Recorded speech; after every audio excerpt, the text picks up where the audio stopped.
But I do have time for a. Make him say, Master Podcast. The P stands for podcast. Oh. Master P. Yeah. He was ahead of his time. He was. Oh, hey, BMFcast is live. Oh, cool. I like those guys. Yeah, they're all right. Nah. They occasionally say something funny. Eh. Occasionally. I don't know. Every once in a while. The van.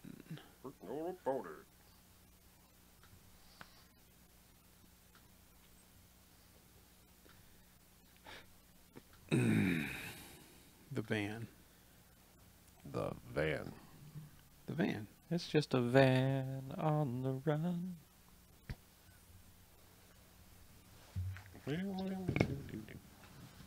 Later. Bye. Tweet.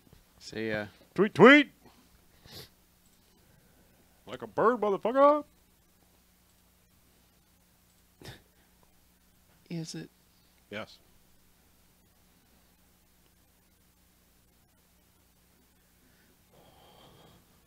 Where's that tweet? Where is it? Twitter's being slow. There it is. Retweet. Retweet, retweet, retweet. Out the chat.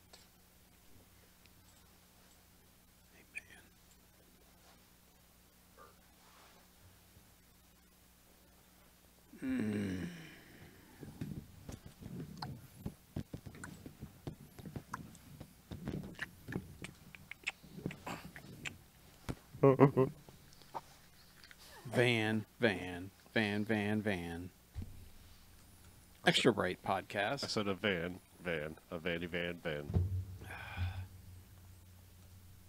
Van.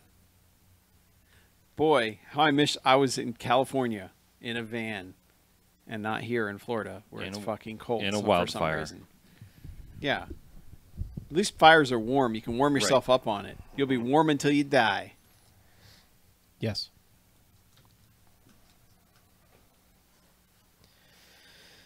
I bet it's warm inside a van. Man, I bet that van. That'd be a good way to I go. don't know. I'm thinking there's probably no heater on that water bed. It's probably just ice cold water. But it's in California, where Yeah, there's it's warm. always warm. That's true. And if there's a wildfire, then the water will boil, and then it'll keep your van warm Right. for the rest of your life. warm and moist. Yeah. You get that van damp. Damn van. Jean-Claude Van Damme. Yeah. Oh.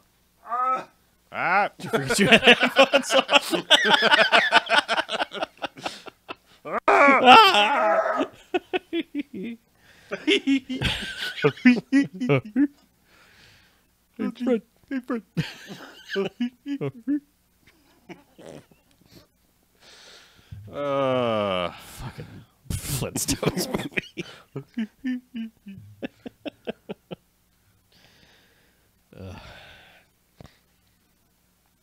I can't believe we watched that for Rocktober. Of all the things. You know that was good. No, it was bad. I mean, you know that was good use of Rocktober, throwing that in there. It was the only chance we were ever going to have to watch Viva Rock Face. Hey, I mean, do not whatever- really. We can do that whenever yeah. we want. We might have done a fucking theme year of whatever year that was. Because, you know, we make mistakes. Never. Yeah. Never, ever. Flawless. Yeah. Y'all settled? Your hoodie changed color. All right. You have multiple hoodies? I'm layered, yo. Gotta battle that cold. I hope I see some flurries on the way home from here.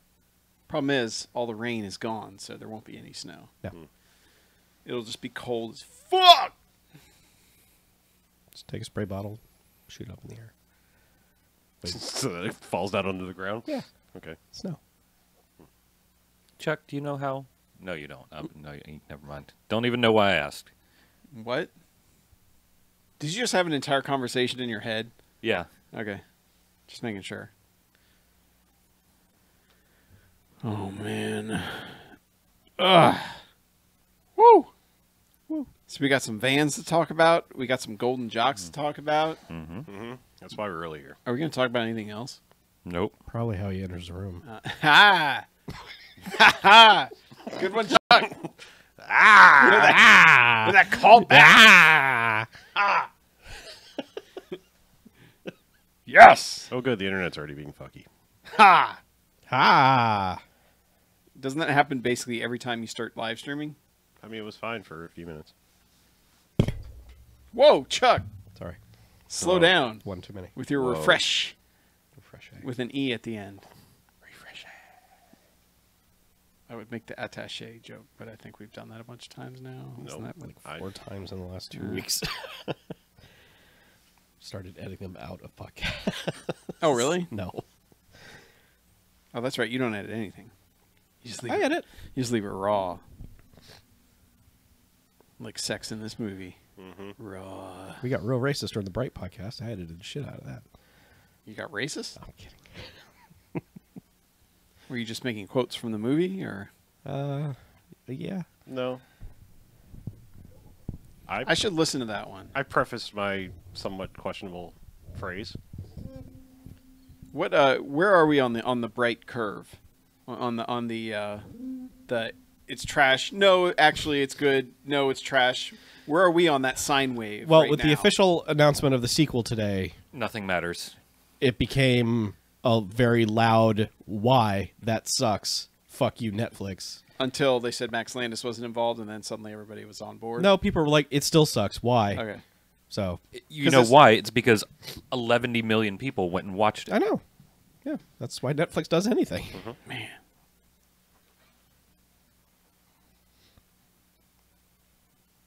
Was it more problematic than The Van? No, No. No. Not really. no. Because it's just silly, ultimately, at the end of the day. This is straight up Bef- rapey. before we watched The Van, I would have said, yeah, Bright's probably going to be the more problematic of the two.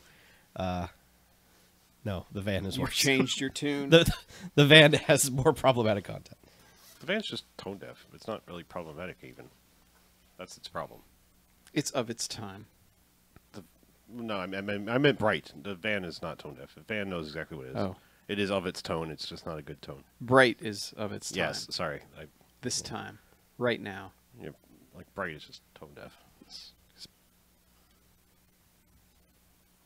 That sounds like a Max Landis thing.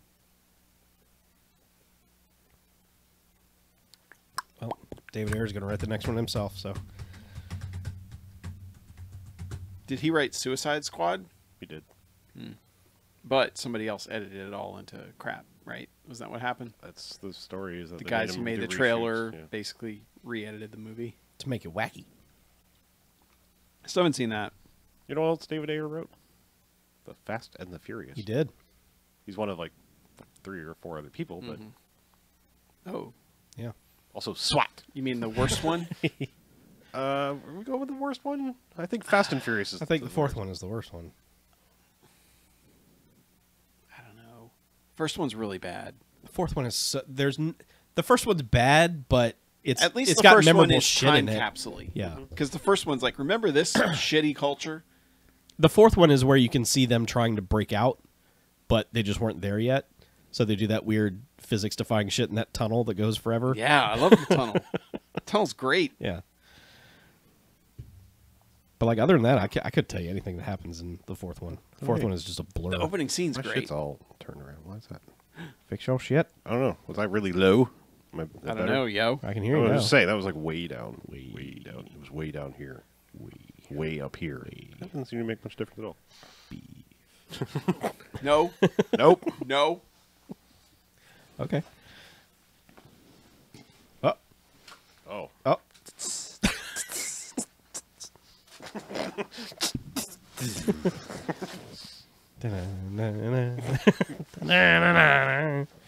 Try throw it at Chuck. Hey, baby, you want to get my sweet van? It's Yeah, man. got a waterbed and a toaster. Yeah.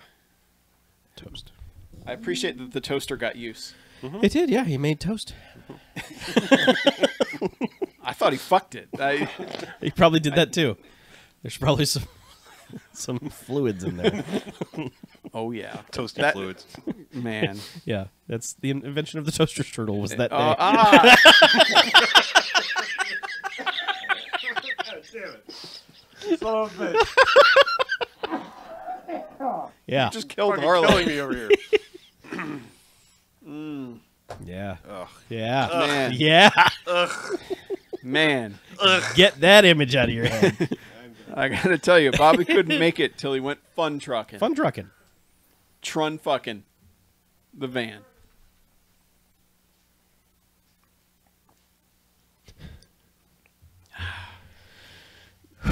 God damn, I like water. Yeah, It's really good. yeah. It keeps me alive. Uh-huh. It's what your body craves. Yeah, just like a plant. Yep. 'Cause it's got electrolytes. It doesn't. Oh. But man, like just try going like a week without water. See what happens. Just see what happens. All right.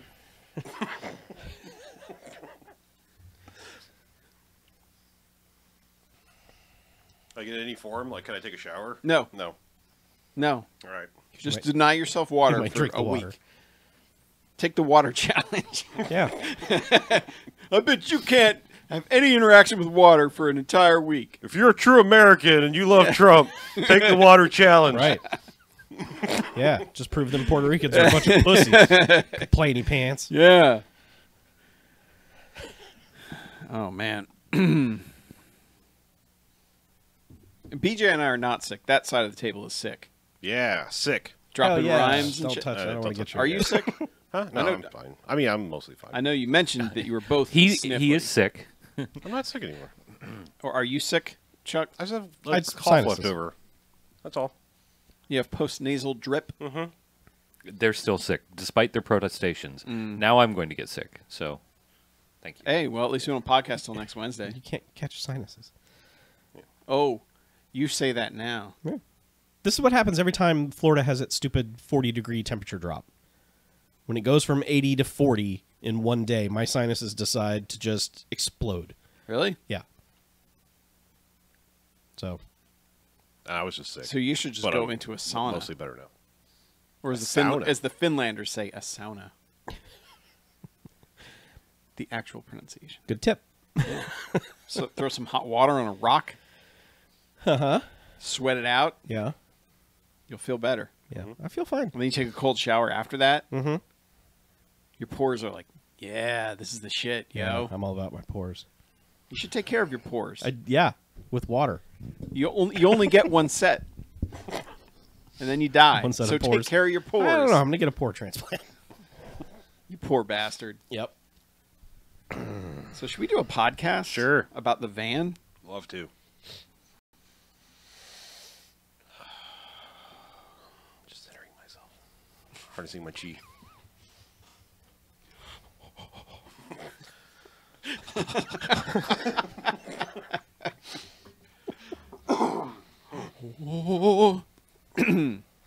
Centering ourselves apparently knocked out the live stream. It's out? I know it's back now. Is it back? Might be. Is it out? Hey, who knows? Blaming the cold. Let's do this. Okay. What episode are we on? That one. All right, cool.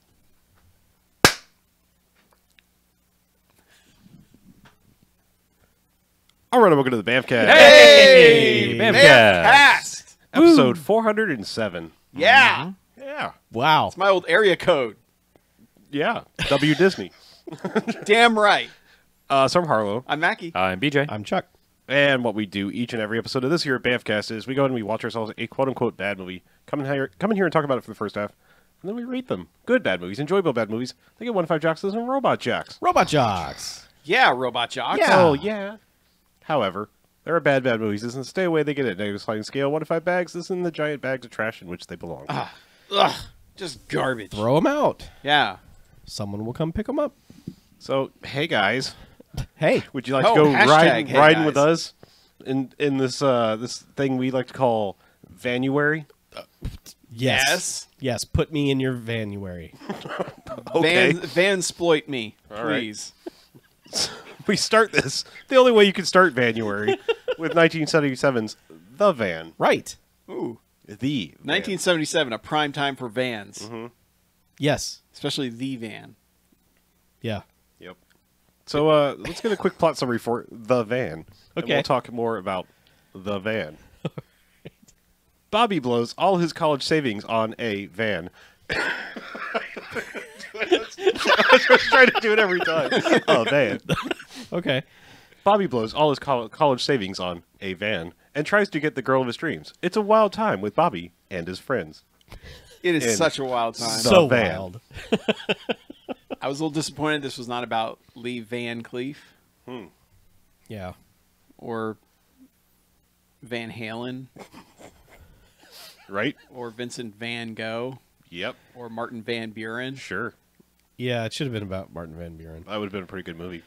Martin Van Buren just cruising around in a van. Sure. Be like, Hey. hey man, I'm against slavery. Later, dudes. Yeah. How do you, Peace, bitches. how do you know he didn't? I don't. We don't. Yeah. I, Details are sketchy. Hey man, prove it. It's true. I Prove can't. he didn't. I'll look it up. Look it up. It's out there. Yeah. You just got to know where to look, man. Yeah. This movie opened a month before Star Wars. Good timing. Yeah. They knew. Oh man, They had to get out of the way. And I mean, time will tell which one will be the most well known. We're still deciding. Just don't discount the don't count the van out yet. No. Yeah. There's still time. Yeah. I don't know. I don't like what the last van did with the van mythology. That's true. Yeah, there was the Vanachlorians, and it just really ruined the whole thing. Fuck. Shit, we're dancing around this because this movie is fucking nonsensical, and It is a slice of life. It is. Do you remember a movie review called Pinball Summer, a.k.a. Pickup Summer, Yes. where it was kind of like, hey, let's make a comedy about pinball. And, like, young people doing wacky stuff. Young involving dickheads driving around in pinball. vans. yeah, trying to fuck. This is basically the same movie, except with a Except guy who co-starring owns a a van. van. Which, don't get me wrong, it's a sweet-ass van. van. It's pretty sweet van. There are some sweet vans in this movie. Guess who designed this sweet-ass van? Who did design this sweet-ass van? George Barris, the same guy that designed all the other sweet-ass vehicles we come across. Really? Yeah. Yes. So this was just his specialty. Yeah, he was fucking vehicle dude. That's the guy from the Gong Oh. Show, right? Yeah, sure. The Batmobile, Knight Rider. What else? Those The car. The car. The dating game. Actually, Supervan as well. Ooh. We might be watching that at some point, maybe. Possibly. Who knows? We do, I but don't know. I gotta tell you, there's a lot of van movies out there, and Supervan is one of them. As is The Van. so I guess the only From notable 1977. we sometimes usually go through who's in this and whatnot. The Christ. the notable things are there is a somewhat younger Danny DeVito shows Yes. up in this here movie. Yes. Yeah, who looks like a miniaturized Andy Kaufman in this one. He looks very he looks more Andy Kaufman-ish than usual in this one. Probably because I'm just not used to seeing him that young. He is very young, playing a middle-aged man in Yes. this film. He's probably the same age Yeah, as the he- other actors, but because he has less hair, they're Dude. like, play the older man. He came out of a vagina at like 35. He just came out and was like, "Hey, I'm here." Never grew. He's Smoking a cigar. that size. Yeah. But yeah, he's in it, and then technically this is the the first movie we Chuck and I on BMFcast Extra Right. covered Malibu Beach. We did. which is part of the Van cinematic universe. But we kind of did it out of order, and we watched the Van now. Yeah. This is the prequel. But yeah, so Dugan from that is also in this movie, Correct. And that's about the extent of the connections, I believe. The same characters in both movies played by the same dude. Yep. Okay. There's literally no reference to one or the other. Yeah, but yeah, that's other than that, just some folks. It's, Like it's just a bunch of '70s folks. it's yeah. It's got folks. Yeah, our main character is Bobby. Who Sure. were introduced to him during his high school graduation, in which I am. It seems like a fever dream at the beginning, Yeah. to be honest. A lot of this is, Yeah. which they calm down later on, but throughout there are basically dream sequences that I guess are supposed to be the people daydreaming or whatever, but you're never quite sure when you've jumped into I one. think it's just him. I mean, like honestly, like, Yeah. and that's what's even weirder is when we'll get to it in a minute. But there's one. It's like, why are you daydreaming about that? That's fucked up. Yeah. But the setup is they're graduating, and we start these fever dream things, which we see a moment from a scene later when he actually gets the van. Yeah. But we don't know that at the time. And then the main girl Tina is, I guess, the valedictorian giving a speech, and he like for a second imagines her giving the speech naked behind the podium. As you do. Yeah. And then because it's like we said, it's 70s fun times involves trying to kill somebody or just generally being a dick. They rig this little podium thing or this tiny little stage that They collapse the stage. They collapse the small part of the stage, Yeah. and it's like, ha, that's funny. Let's get out of here and have some hijinks. And this is all intercut with him just like Bobby just going down the road, just smiling his ginger little ass off, I bouncing assume he's around. high as shit. Yeah, it's high Because as they shit. smoke a lot of weed. And banging the steering wheel in his piece of shit car. Not even the van. He's just like he's dreaming about driving in his own regular ass car. But then it's just wacky teenage hijinks for a little bit, where like he works at or they drive by some girls, and are like, "We'll pick you up later. It's date time." And then Which one of them is Tina? yeah, it's Tina and the other main girl, Sue, Yeah. and they're always pretty much together. And like Bobby and what's his face, Jack. The Kennedy brothers. Yeah. Yes. True. Yeah. They're just always riding around together, and like he set up a date or something with one of them, which means bring your friends along, because that's how Yes, that tag works. your friend. Tag your friend. Yes. Tag a friend. Hashtag. Bring your Hashtag friends. tag a friend. Yeah. But it's just bullshit like that. Like riding down the road, like, "Hey, girls, pick you up later." Finger guns, and then pull up to somebody in a van, and like you want to, Well, drag okay, race. so what's happened first is they're at a stoplight and they see Dugan's van and they see Dugan's girl in there just sitting there, and they're like, "Girl, hi, you're good to look at," and like the light changes and everyone whizzes past them and everything. Then Dugan comes out, who's this kind of he's older than everybody else, but he's not old, but he's just like this beach workout dude, and he's like, "You looking at my girl or my van, whatever? We're racing," and so. This leads to like a long, like, okay, I'll do everything you do, Dugan. And Bobby lights a cigarette, throws the match in the back because Dugan also threw his lit match in the back of his van. This sets the back seat on fire. So when they pull up to the girls and are like, okay, we'll check you out later. And they're like, haha, your car's on fire. See ya. And they're like, oh, God, the car's on fire. So they have those hijinks, and then they keep driving down the road a little bit further. And Bobby's friend Jack, who's sitting in the passenger seat, is like, "Hey, is that my car?" And they like pass. It's being towed for some reason from somewhere. Like they didn't even expect the car to be there. And he jumps out and jumps on the hood, and they start towing his car. And Bobby's like, "Okay, well, see ya." Hope that works out for you. Bye. Yeah. So this is just like this series of events of like something catastrophic is happening to my friend. Well, okay, bye. Yeah. See you later. Basically, it's the "that's not my problem" montage. exactly, yes. Because basically that's everyone's attitude is, "Hey, your problem, not mine." Yeah. See ya. Yeah. So Bobby just goes to work at the car wash that's run by Danny DeVito. There's also a bookie. You sure? Yeah. Why not? I guess. Because I guess money troubles had to be introduced later. Sure. Yes. But but For this literally is, 3 minutes. This is further hijinks because it's just 10 minutes of car wash shenanigans. which I mean, it begins with Danny DeVito has gotten himself stuck in the floorboard of a car trying to vacuum. That's how it. we are introduced to Danny Yep. DeVito. He is stuck in the floorboard of a car. So they resolve that. Some other dude comes along and it establishes that he's a bookie. And then Tina comes along and is like, "Hey, remember me? You want to be friends? Like, I like you." And she's like, "Ugh." I mean, Tina could not be more disgusted with like literally everything that's going on. And, Yep. and rightfully so. Like Tina is a woman out of place, out of time, because She's above all this. she is above all this. She's as a well. professional lady. She should be. Not, Tina has a future. All right. yeah. She is a future amongst. She looks like she works in banking. Yeah, Okay. amongst And has dead-end for the last garbage 8 people. years. I mean, she appears to be about 30. Has her whole life ahead of her and She's a got a career. 401k. Yeah. But yeah, so it's just Bobby being a dick, and then he's like, "Oh, I'll take care of your car real good." And then there are 3 fucking chuckleheads who work at the gas station who are just like, "Bobby, you gonna do things to that lady and stuff?" And he's like, "Oh, guys, shut up."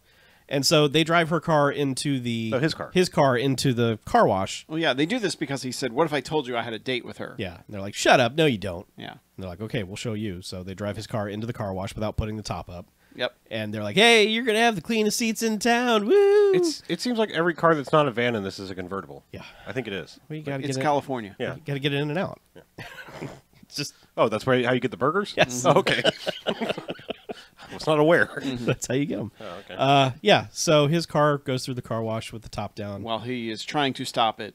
Eventually, And also not die from the machinery of the car wash. right? Yeah, because he gets his jumpsuit caught in the machinery. Well, first the brushes or whatever rip like a part of his leg, down, and then yes, he gets it caught in the conveyor belt system, Yeah. which it was like, oh, this is the way Bobby dies. Mm-hmm. But no, unfortunately, he lives, and he just runs over to Danny DeVito. And is like, "Hey, can I split?" And Danny DeVito's like, "You're never here anyway, so yes, get the fuck out."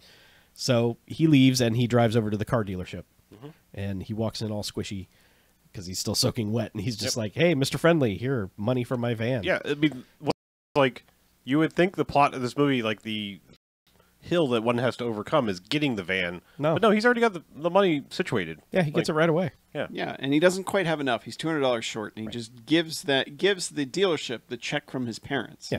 Graduation gift. Yeah. Yeah, And the guy's like, "Oh, this will do." yeah, it's good as gold. Oh, it's not as good as gold. Well, he took it. So, but yeah, he kind of. It's just funny to hear him. It's a check. It's good. It's like, okay, you look like a kid. I can trust you. Okay, sure, I'll take your soaking wet check. Yeah. And soaking wet 20s. Yeah, and they're like, fine, here, sign here. Your car's over at, Dickhead's Extravaganza Palace or whatever. Yeah, it they're is. making the modifications Yeah. to it. So they just go over to this warehouse, and it's a guy wearing nothing but overalls, and Richard Belzer, not Richard Belzer, but Richard Belzer and Just or some the Ramones.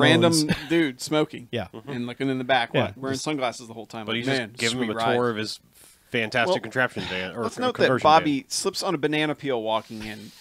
Yeah, Yeah, literally. boy, we forgot about that. Like, not even is it even set up? Yeah, oh yeah, Okay. the overalls guy is eating banana, and Okay. he's finished, and he just tosses the banana peel over your shoulder, as you do. And then Bobby goes, "Hey, sweet, my van, whoop!" And they look at him, and it's like, "Yeah, you slipped on a banana peel. We're a movie in 1977. We're a rated R movie in 1977." Comedy. So yeah, they take him on a tour of his sweet new van. Oh my God, this van. All right. Describing the van. Yes, The van, which you can't see very well on the poster, unfortunately. no, But it is a bright yellow van.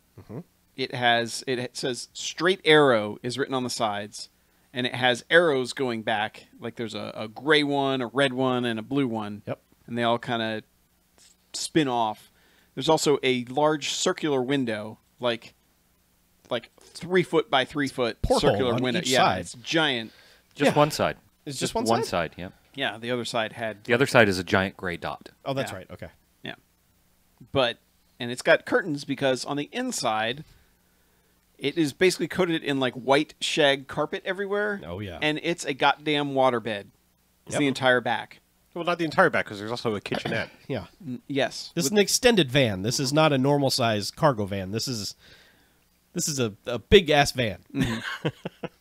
It's got a mirror on the ceiling because, of course, if you've Well, got a, Pink champagne Listen. on ice.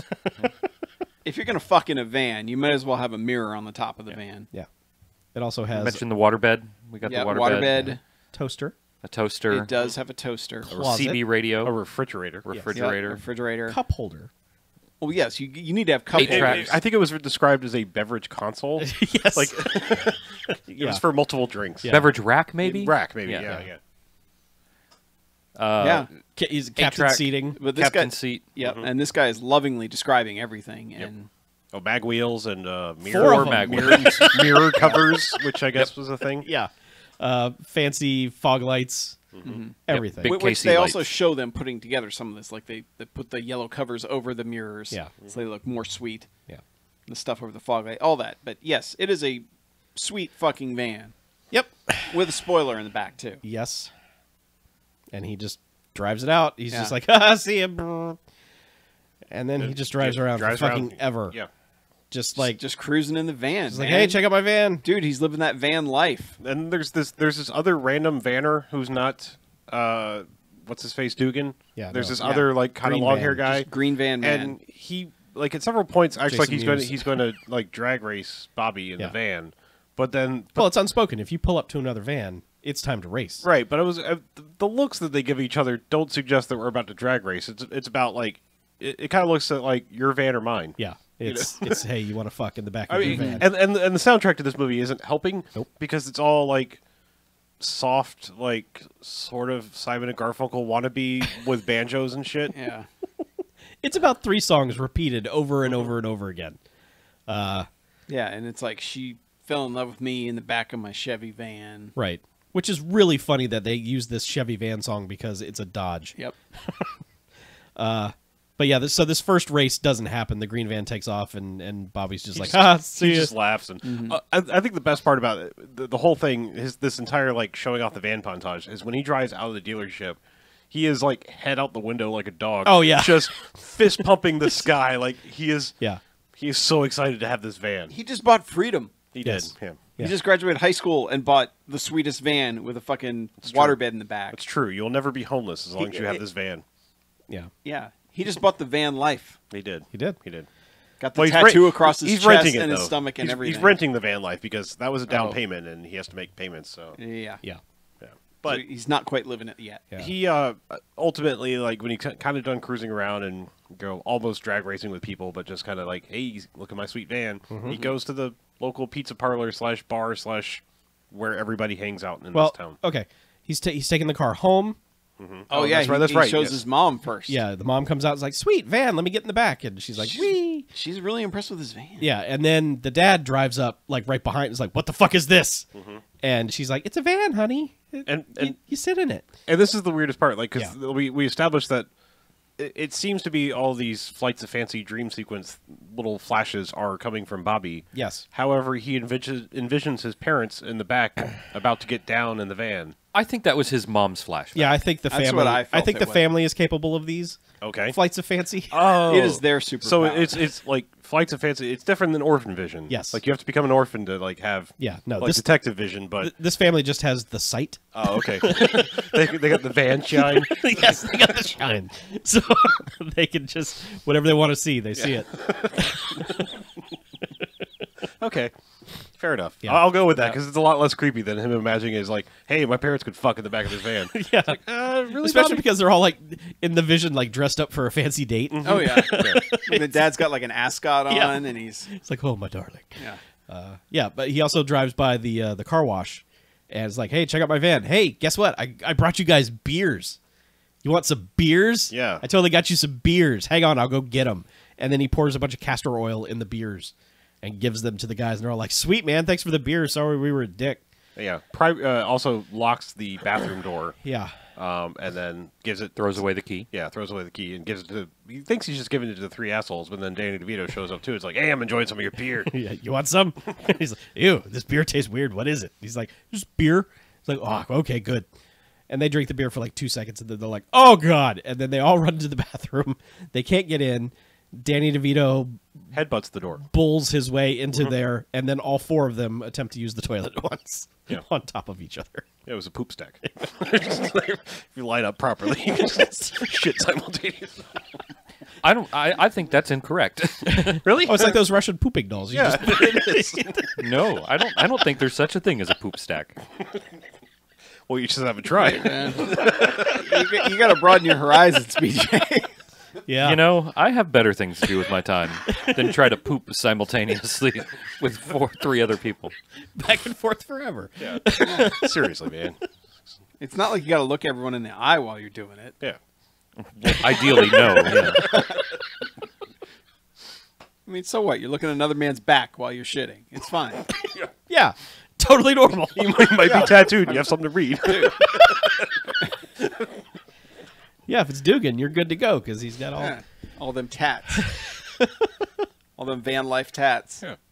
But yes, they do that, and Then they go to the pizza. Yeah. Then they place. go to pizza place, and I don't know. It's just people just hang out and here, play pinball, play pool, eat pizza, drink beer, and this is where everybody comes and eventually meets at some point. Yeah. And he hits on Dugan's girl at the bar, and then is like, "All right, I better leave before Dugan beats me up."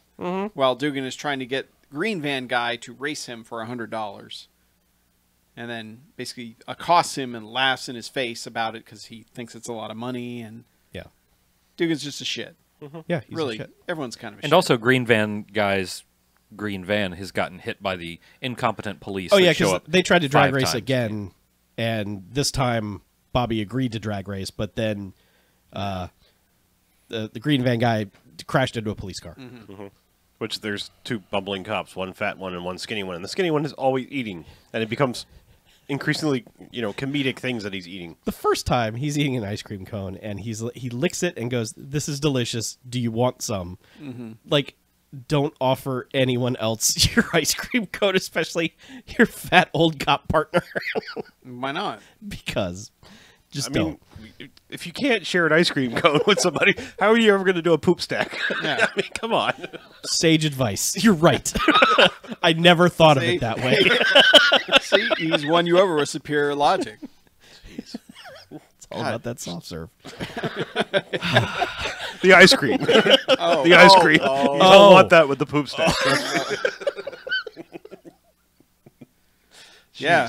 So Okay. that's the van. So, so Bobby's in the pizza place, and he hits on Dugan's girl, and she's like, "Ha, I can't Yeah, because maybe, Dugan's here." maybe later. And Yeah, then but he just she's not dismissive of him. no, she's she's just just like, like, "Dugan's here, I can't." Yeah. And he's like, "All right, whatever." And then he just Which is- turns to the girl. To him, it's just like, "So, what about you?" She's like, no. Yeah. And then he hits on a girl playing pinball. He's like, hey, you're good at pinball. You want to smoke a joint in the Yeah. back of my van Do you that like has vans? a waterbed? Yeah, and she's like, "Yes, I do." And then they get in the van. They're smoking weed, and then he's just like, "I'm gonna touch you," and she's like, "No, you're not." And he's like, "Oh yeah, I'm totally gonna be touching you now." And This begins us. We didn't like him already. he was kind of a shit. He We was kind of a doofy shit. Yeah, and now he's just like a date rapey shit. Yeah, and Basically, he's a piece of trash. And, okay, maybe you want to give him the benefit of the doubt. He's just got his van. He's super stoked. He's high. He's probably had a couple slices of pizza.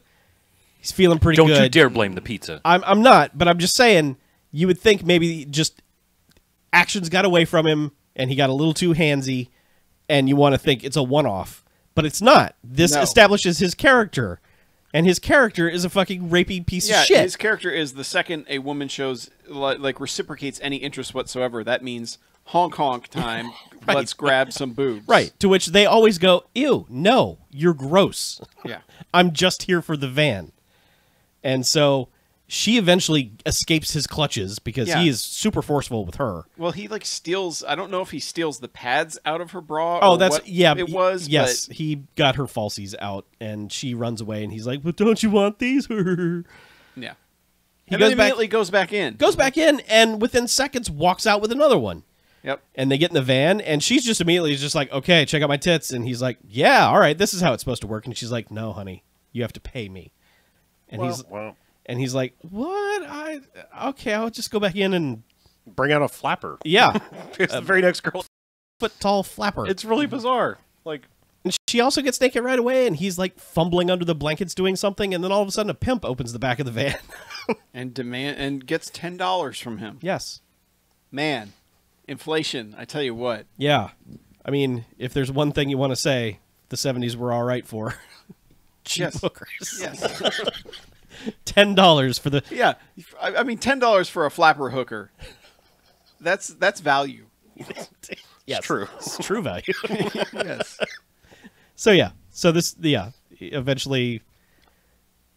I don't even know. The scene gives just the pimp ends. money. Yeah. It's not clear if he got sexed or not, I don't think he did. I think he was fumbling under the blankets for some Right. stupid and reason. then still had to pay money.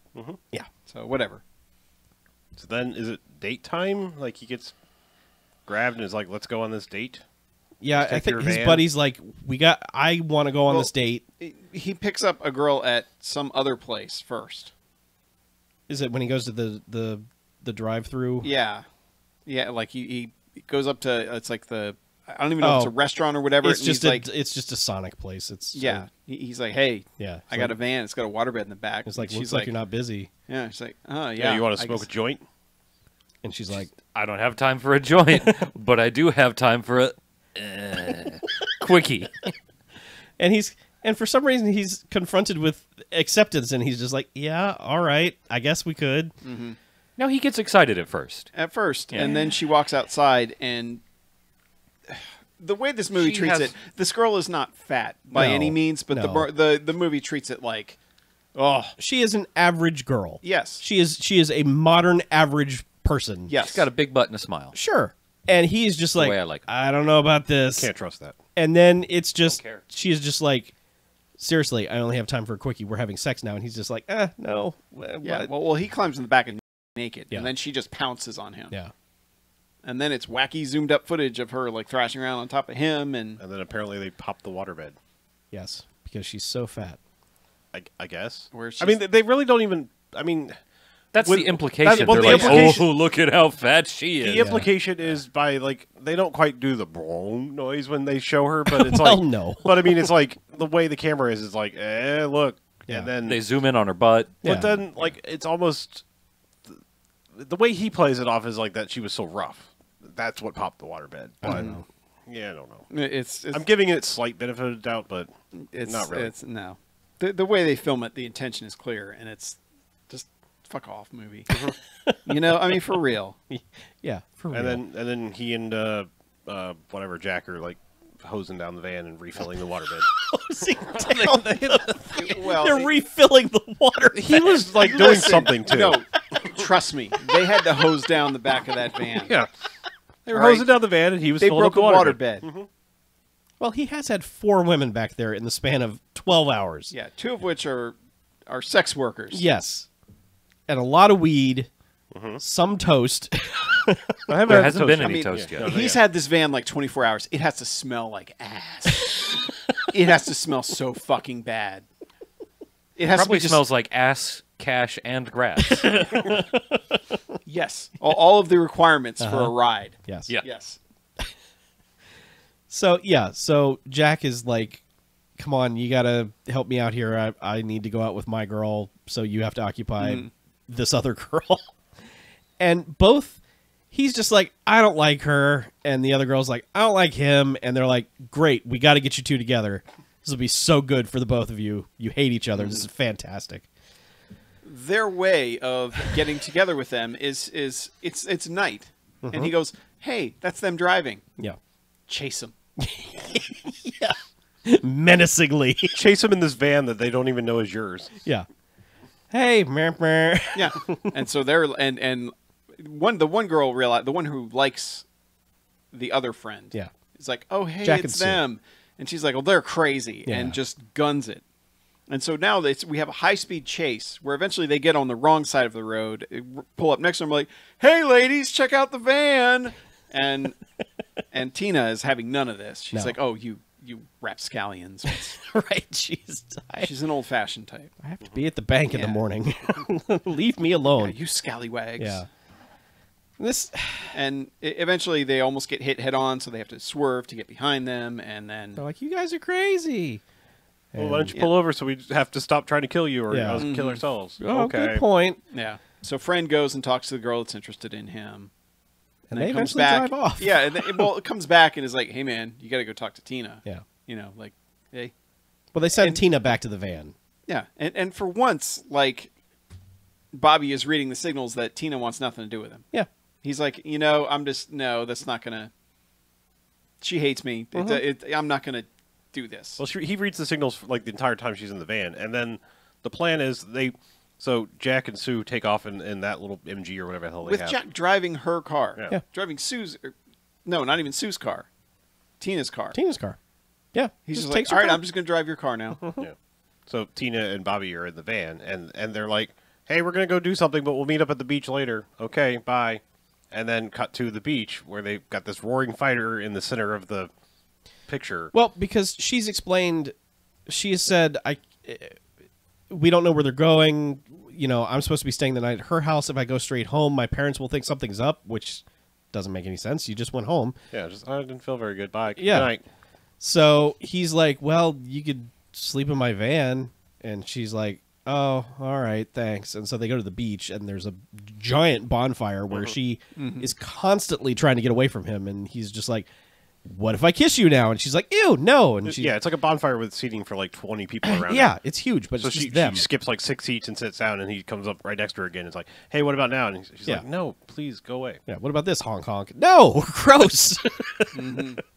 So yeah, eventually they just climb in the back of the van and go to sleep. Yeah. And then it's the next morning. He's just running around the beach like a madman, just running towards the van. To which she kind of wakes up and is just like, what?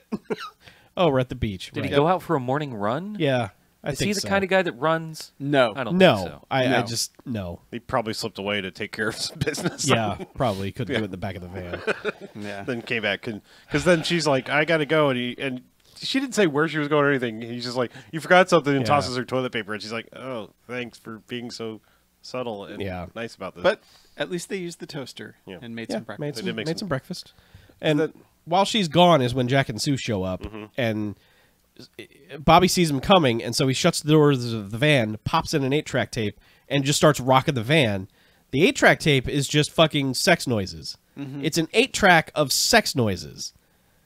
And he's rocking the There's van. some weird 8-tracks out there, I guess. I guess, but Jack and Sue are just like, all right, yeah, finally, she loosened up, sweet, you Yeah. know, and I don't even know how they get out of this. He just like They just turn around and leave. okay, well, yeah, because then what's her Yeah, face she- comes yeah, back she- and she's Because like, they're like, hey, should we interrupt him? And then it's like, no. Well, he can drive her home. yeah, Because then he drives her home. And then does, she's yeah. like, stop a block before my house, because if my parents see this monstrosity of a van, they'll kill me. right, So he does. Yeah. And then suddenly he's basically in love with her. Like, yeah. from this point, From this it's- point on, it's like I have to have her, Right. And she is like, ew, Yeah. no, thank you, sir. I mean, fuck, I don't know. Some more hijinks and go on for a while. It's just, Well, it's like he will go back to the pizza place, and then Right. the guys from the car wash will come in, like they've been circling the town waiting for him, and then they all attack him and shenanigans. Yeah. At some point, Danny DeVito lost a bunch of money because somebody bet on a long shot that won, and then they're going to break his legs. And Bobby just basically, pulls out. Bobby gives him his van money Yeah. for the following month. Yeah, he's like, to here's cover my him. installment payment, cover it, get it back to me by and this I know date. you're a bookie. You'll Yeah. get your money, which Well, he That's- doesn't. That's bad. Don't do that. Yeah. Yeah. But Bobby goes to see, because he's tried to hit on Dugan's girl again at one point. Wait, okay, so Well, before we get into they yeah. go to the van festival at the beach. Yeah, Yeah. the four of them all go because Sue and Tina. Sue and the friend Jack have assumed that they've done it, Yeah. and they're like, "Oh, well, we just figured you wouldn't mind going to the van thing since you two are, Fun trucking. doing it." And she's like, "No, what?" And eventually, also Jack tries to eventually plays the 8-track of the sex noise and goes, "Oh, you didn't even do anything." And, Yeah. And Bobby's like, yeah. yeah, I guess we didn't. But yes, they go to the Yeah, they go to a van show at the beach. which is like just Just like any car show. Like, hey, There's like a velvet rope, and you got to pay a guy, and you drive your van into the Van and Holla, people and are it's all walking the around checking vans. out vans. oh, I want to go to Van Holla. Yeah. But it's just everyone showing off their vans, and none of them are as cool as this fucking dork's van. But everyone, Yeah, and Jack and Sue take this time to be like, all right, well, you got a waterbed. It already smells like jizz in here, so we're just gonna add to it. we're just gonna fuck in the back. Jackson Pollock painting this place up. Yeah, Yeah, yeah. The mirror's got weird corroded. There's like a map of Hawaii on the top. Of it. you That's sign all your name? corroded in. I don't get it. are those initials? But they're like, all right, we're just why don't you guys go have fun somewhere else while we fuck in your van. But this is a free and open van festival, so that everyone's just walking around like poking in other people's vans and shit. So as Bobby and what's her face are walking around like, oh, look at this substandard van. Basically falling in love. at Pretty this point, much, 'cause they're yeah. both like now into this. But it's basically because like they're looking at other vans that are kind of cool, but really are fucking terrifying nightmares when you're inside of them. And I guess she's like, well, I guess your van isn't a horrible monstrosity, therefore I guess I love you. That's how that relationship builds. But then, like, every once in a while, the other vanners are like, hey, let's check out this straight arrow van. Oh, there are people fucking in here. Yeah. Happens like 3 times. People open the door and are peeking through the curtains. Yeah, and Sue's like, hey. Like each time, it's like, you're allowed to lock the van. yeah. And you're allowed to pull the blinds on the Yeah, on the big On your port window. You're also window. allowed to porthole. fuck somewhere, private, not in a van show. I mean, if you're gonna fuck in a van, might as well fuck at the van show. The van right? show. I mean, that's a thrill right there. The 2 tickets for the van show. A van and a show. Yeah, but yeah, Bobby and Tina, they fall in love, and then they're playing on the beach, and they fall down, and he kisses her, and then she kisses him back, and this takes about 4 seconds before he's like, "All right, hand up the shirt," Yep. and she's like, "Really? It's like, Jesus Christ, dude. Really?" Yeah. Yeah, they're tripping over like people Greco-Roman wrestling on the beach, and They also almost get run over by Dugan and, Yeah. the green van guy drag racing. Right. Which we establishes that Dugan cheats. Yes. Because like if he's even starting to lose, he just sideswipes the other van. yeah, Yeah. because green van crashes, and, Yeah, he ruined Green Van. and everyone's like, "Oh man, let's go back and drink, man. Hey man, that's that van life. You're harshing my mellow, man. Get your shitty van out of here." Yeah, so I don't know. She leaves again because she's like, "Stop touching me against my will." You're just like everybody else. All Yeah. you want to do is touch my boobs. And now Bobby's just like full on obsessed with her. He's just like, I have to have her. Yep. But- Goes Well, he's yeah. full on obsessed with her for like. Yeah. Well, he goes to her 20 window Because first. what she does is she leaves and steals his van. Yes, with That's- them she She fucking fucking in the hops back. in the van with the friends fucking, and it's just like, we're leaving. And he just smiles. He's like, oh. Oh. He goes, "Oh, women." Yeah. It's like, no, it's you. He does that multiple times. Like, Yes. Yeah. Yeah, it's you, buddy. Yeah. Just so you know. Kind of like how many breakup songs does Taylor Swift have to write before you go, maybe it's you, Taylor. Yeah. Yeah. Yeah.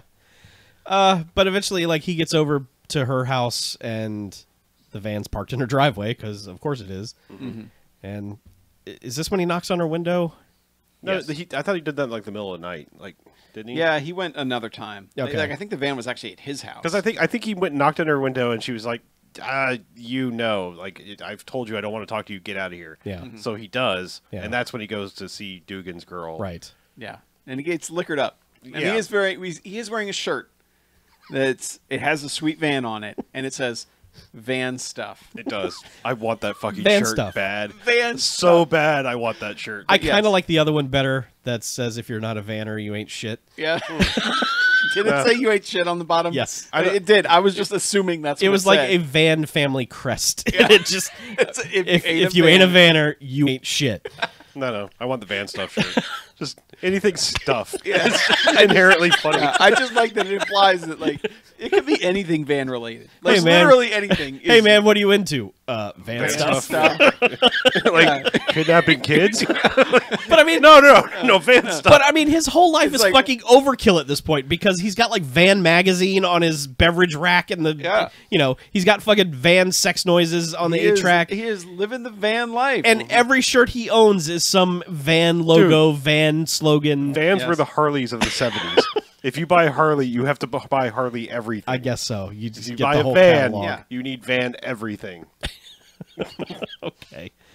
Yeah, but so he goes over to Dugan's girl, her house, and he's just like, and he watches through her window as she changes. yes, he watches her change, and then's like, all right, time to make my move, and goes to the door, and he's Which just his like, move is just knock on the door and go, hey, I'm Mopey. And she's like, immediately like, come on in. Let Come me in, get you a have- drink. Yeah, have you drinks. look like you need a drink. yeah, and then I don't know, 7 seconds later, they're in the van fucking. Well, yeah, she's basically like, well, he's never here. Yeah, she's like, Dugan's Dugan's- out doing yeah. his Dugan Yeah, business. doing van stuff. Yeah, like your shirt says. he's never here for my needs, and he's like, well, you know who is here for your needs. Mm-hmm. Cut to them fucking in the van, which we're like, okay, he's got to be imagining this, right? Yeah, Because first of he's all, gonna wake up. She could be like, "What's wrong with you?" yeah, but I mean, like, first of all, they're in a perfectly good house. Why did they stop, walk out to the van? I doubt she had a waterbed in her Yeah. single wide I guess chuck. I don't know. Yeah. Plus, how can you do van stuff not in a van? Yeah, If you do That's the van thing. stuff in a house, you're not Yeah. a vanner, and then you ain't shit. She's gonna be like, "Hey, dude, are you into butt stuff?" And he's like, "Actually, no, I'm into van stuff. Yeah, I like to do it in the back of a van, if you know what I mean. Yeah. I can't finish if I'm not in a van." I finish and then I vanish. Van I finish. Yeah. So they fuck Yeah. for a while until Dugan announces his arrival with this dumbass horn. Yeah. And she always says the same thing. Sounds like that might be Dugan. Like it's a signature horn. Well, that time she says, "That's Dugan. I'd recognize that van sound anywhere." I'm like, all right. He's also honking his horn, which is his very distinctive Dugan horn. Yes. And his van sounds like his Dugan van. Yes. And you're his girlfriend. You should know what his Yeah. van sounds like. So Bobby gets out of there just in time, but Dugan sees a glimpse of the van. And so he's like, Yeah. I'm on to you And he now. walks out in the middle of the street and he's like, "It smells like ginger sperm." Yeah.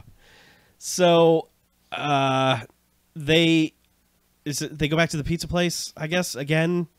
Like the four of them are there, and then Dugan just comes in and he's gonna murder. Well, yeah, he ends up with he and Tina both show up there, and for some reason she's like, yeah, what a night. Yeah. Hey, oh, all right, fine, we'll go in. Like suddenly they've made up somehow, despite really not speaking to each other. Oh yeah, wasn't it like 9 in the morning and they just both pull in at the Yes, same that's time? right. It's Yeah. yes, Yeah. they both I pull mean, up. and they're both like, "Oh, you're here. Yeah. Yeah, I'm all hungry. right." Are you Well, I'm hungry? hungry too. All right, Yeah. let's- Starving. Let's go get pizza. And they walk into this pizza joint at 9 a.m. to where Jack and Sue are there, already half consumed a pizza and beer, and they're like, "It's 9 a.m. Who would eat and drink this?" It's just, Yeah. I don't know. To which immediately Dugan busts in Yeah. and picks him up by the neck. Yeah, And he's like holding him real up against high. the wall, and he's like, "You and Sally, what the fuck?" Yeah, he's like, "No, it's my twin brother's van," and he's gonna fucking murder him. And then Jack breaks a bottle. He's like, "Come on, Dugan, I'll cut you." You want this in your gut? And Dugan puts him down, and Jack's immediately like, "No, no, no, no!" Yeah.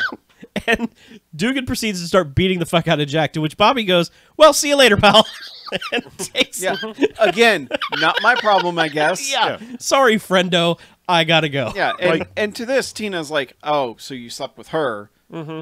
Really? Yeah. Like what? And he's like, "No, it didn't mean anything. You know, we're not a thing." And Yeah. she's like, no. Yeah, I've made the right decision to not talk to you. Right. And he's like, "Guess what? I'm just gonna pick you up and throw you in my van. It's time to kidnap. Kidnap time." I own a van. Part of van stuff is kidnapping. Yeah. I gotta should be start a- doing all the van stuff. There should be a van stuff checklist on the Checklist, back yes. of the shirt, like kidnapping, attempted rape, drug stuff. drug stuff. Yeah. Well, it's like you got to escalate your van. help a friend move somewhere else, like Right. lower on the list. Come on. Candy. Yeah. Yeah. So he then proceeds to drive like a fucking crazy person. To Gets which, chased by the cops. yeah. This is Okay. like the third time, maybe. This time, I want to point out that the cop. We also established 9 in the morning Yes. because they were going to the pizza place commenting about it. It's 9 in the morning. Yeah. So he tears ass out of there. The cops are pretty much right there, ready for hot pursuit. The young cop is sitting in the passenger seat with a pie, like with covered in whipped cream, that you see him raise to his face and lick. And then they're just like, "Hot pursuit, let's go." Now, somehow this pie doesn't end up in anyone's face, which is No. real I know. dumb. But someone in the prop department gave this guy a whipped cream pie, and he was just like, "I don't know what to do with this. I'll just lick it, I guess." I don't know. That just struck me. That's the funniest thing in this whole goddamn movie is him licking that pie. So car chase for a while. She's screaming her head off like, "You're a fucking insane person." Well, and I that's hate because he you." eventually is like, you better talk, you better listen to me, Yeah. or I'm driving this van off the side of the off, cliff here. off the cliff, and she's like, "All right, but he's not saying anything. He just keeps saying, "You better listen to me," and she's just like, "Fine, I'll listen to you." And eventually, he comes to a stop, and he just starts whining about bullshit. It's just like, "You've got me all twisted up," and she's like, "That's not on me. That's on you. What's wrong with you? I didn't do shit." He's basically, like, eventually he's like, "I'm crazy about you." She's like, "I'm kind of crazy about you too." Yeah, so we get in the back and fuck. So they do. This is like 8 hours from when he's had sex with Dugan's girlfriend, and now he's sexing up the love of his life. I didn't think they didn't think they boned here. I thought she just got angry and pounded on the side of the van and was like, "I should have known." No, she pounds on the side of the van after they've already had the sex. Like she goes back to hating him after that. Right. Okay. Because they have the sex and they're like, okay, we're together, and then it's later that Danny DeVito just pops up at one point and he's just. Or no, that's what it was. He goes back to Danny DeVito and is like, "Oh, sorry, I don't have the money." And then he's with Tina, and then basically has to go like, "Well, I'm gonna have to race Dugan to get the money to pay my van." She's like, "I hate this van. I hate you in this van. Why do you care about this van so much?" Yeah. And van. And he's just like, it's how I get around. It's it's a car. I don't know. Does he call it his ballroom? He does. He yes, says, he like, does. At some point, he it's says, like, is that like that's the thing zone? that makes her go beat on the van because he says, "What? It's got everything you need. It's my ballroom." Which, Jesus Christ, dude! Don't say that to anybody, let alone the woman you're trying to court. It's my ballroom. I guess he figured anything was open game because I mean they've already fucked in that van. Yeah, they did. Which I mean, come on, It's our ballroom. yeah. Yes. And she did. Well, she didn't run away screaming when she's like, "Man, the smell in here." Yeah. Like, Yeah. Well, he even commented. He's like, "It smells like a pool hall in here." Or something. Because she was smoking. Yeah. He made the comment. It smells like a pool Yeah. hall in here. Yeah. Anyway, but This just leads to, I guess I got to race Dugan to get money. and it's not really established. I guess he drops her back off because he did kidnap her out in the middle of nowhere, so he had to take her back to her car. She runs off. She's not having any of it. And he drives. He just peels away. But has gotten drunk in the meantime. Yeah. Because Dugan and company are all standing around, like Waiting I guess for the race. Guess he's not going to show up, Yeah. chicken.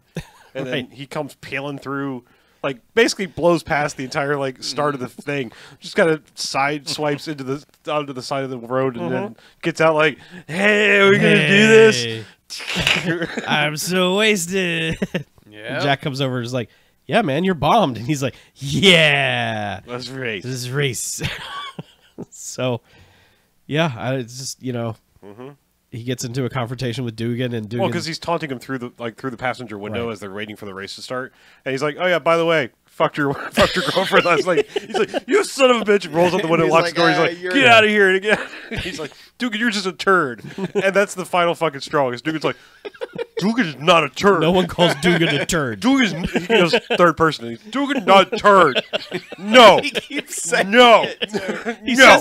says it all through the race too. So like before the taunting happened, he established Dugan's like, "All right, way down there is a finish line, but you're not going to see it because you suck." Haha.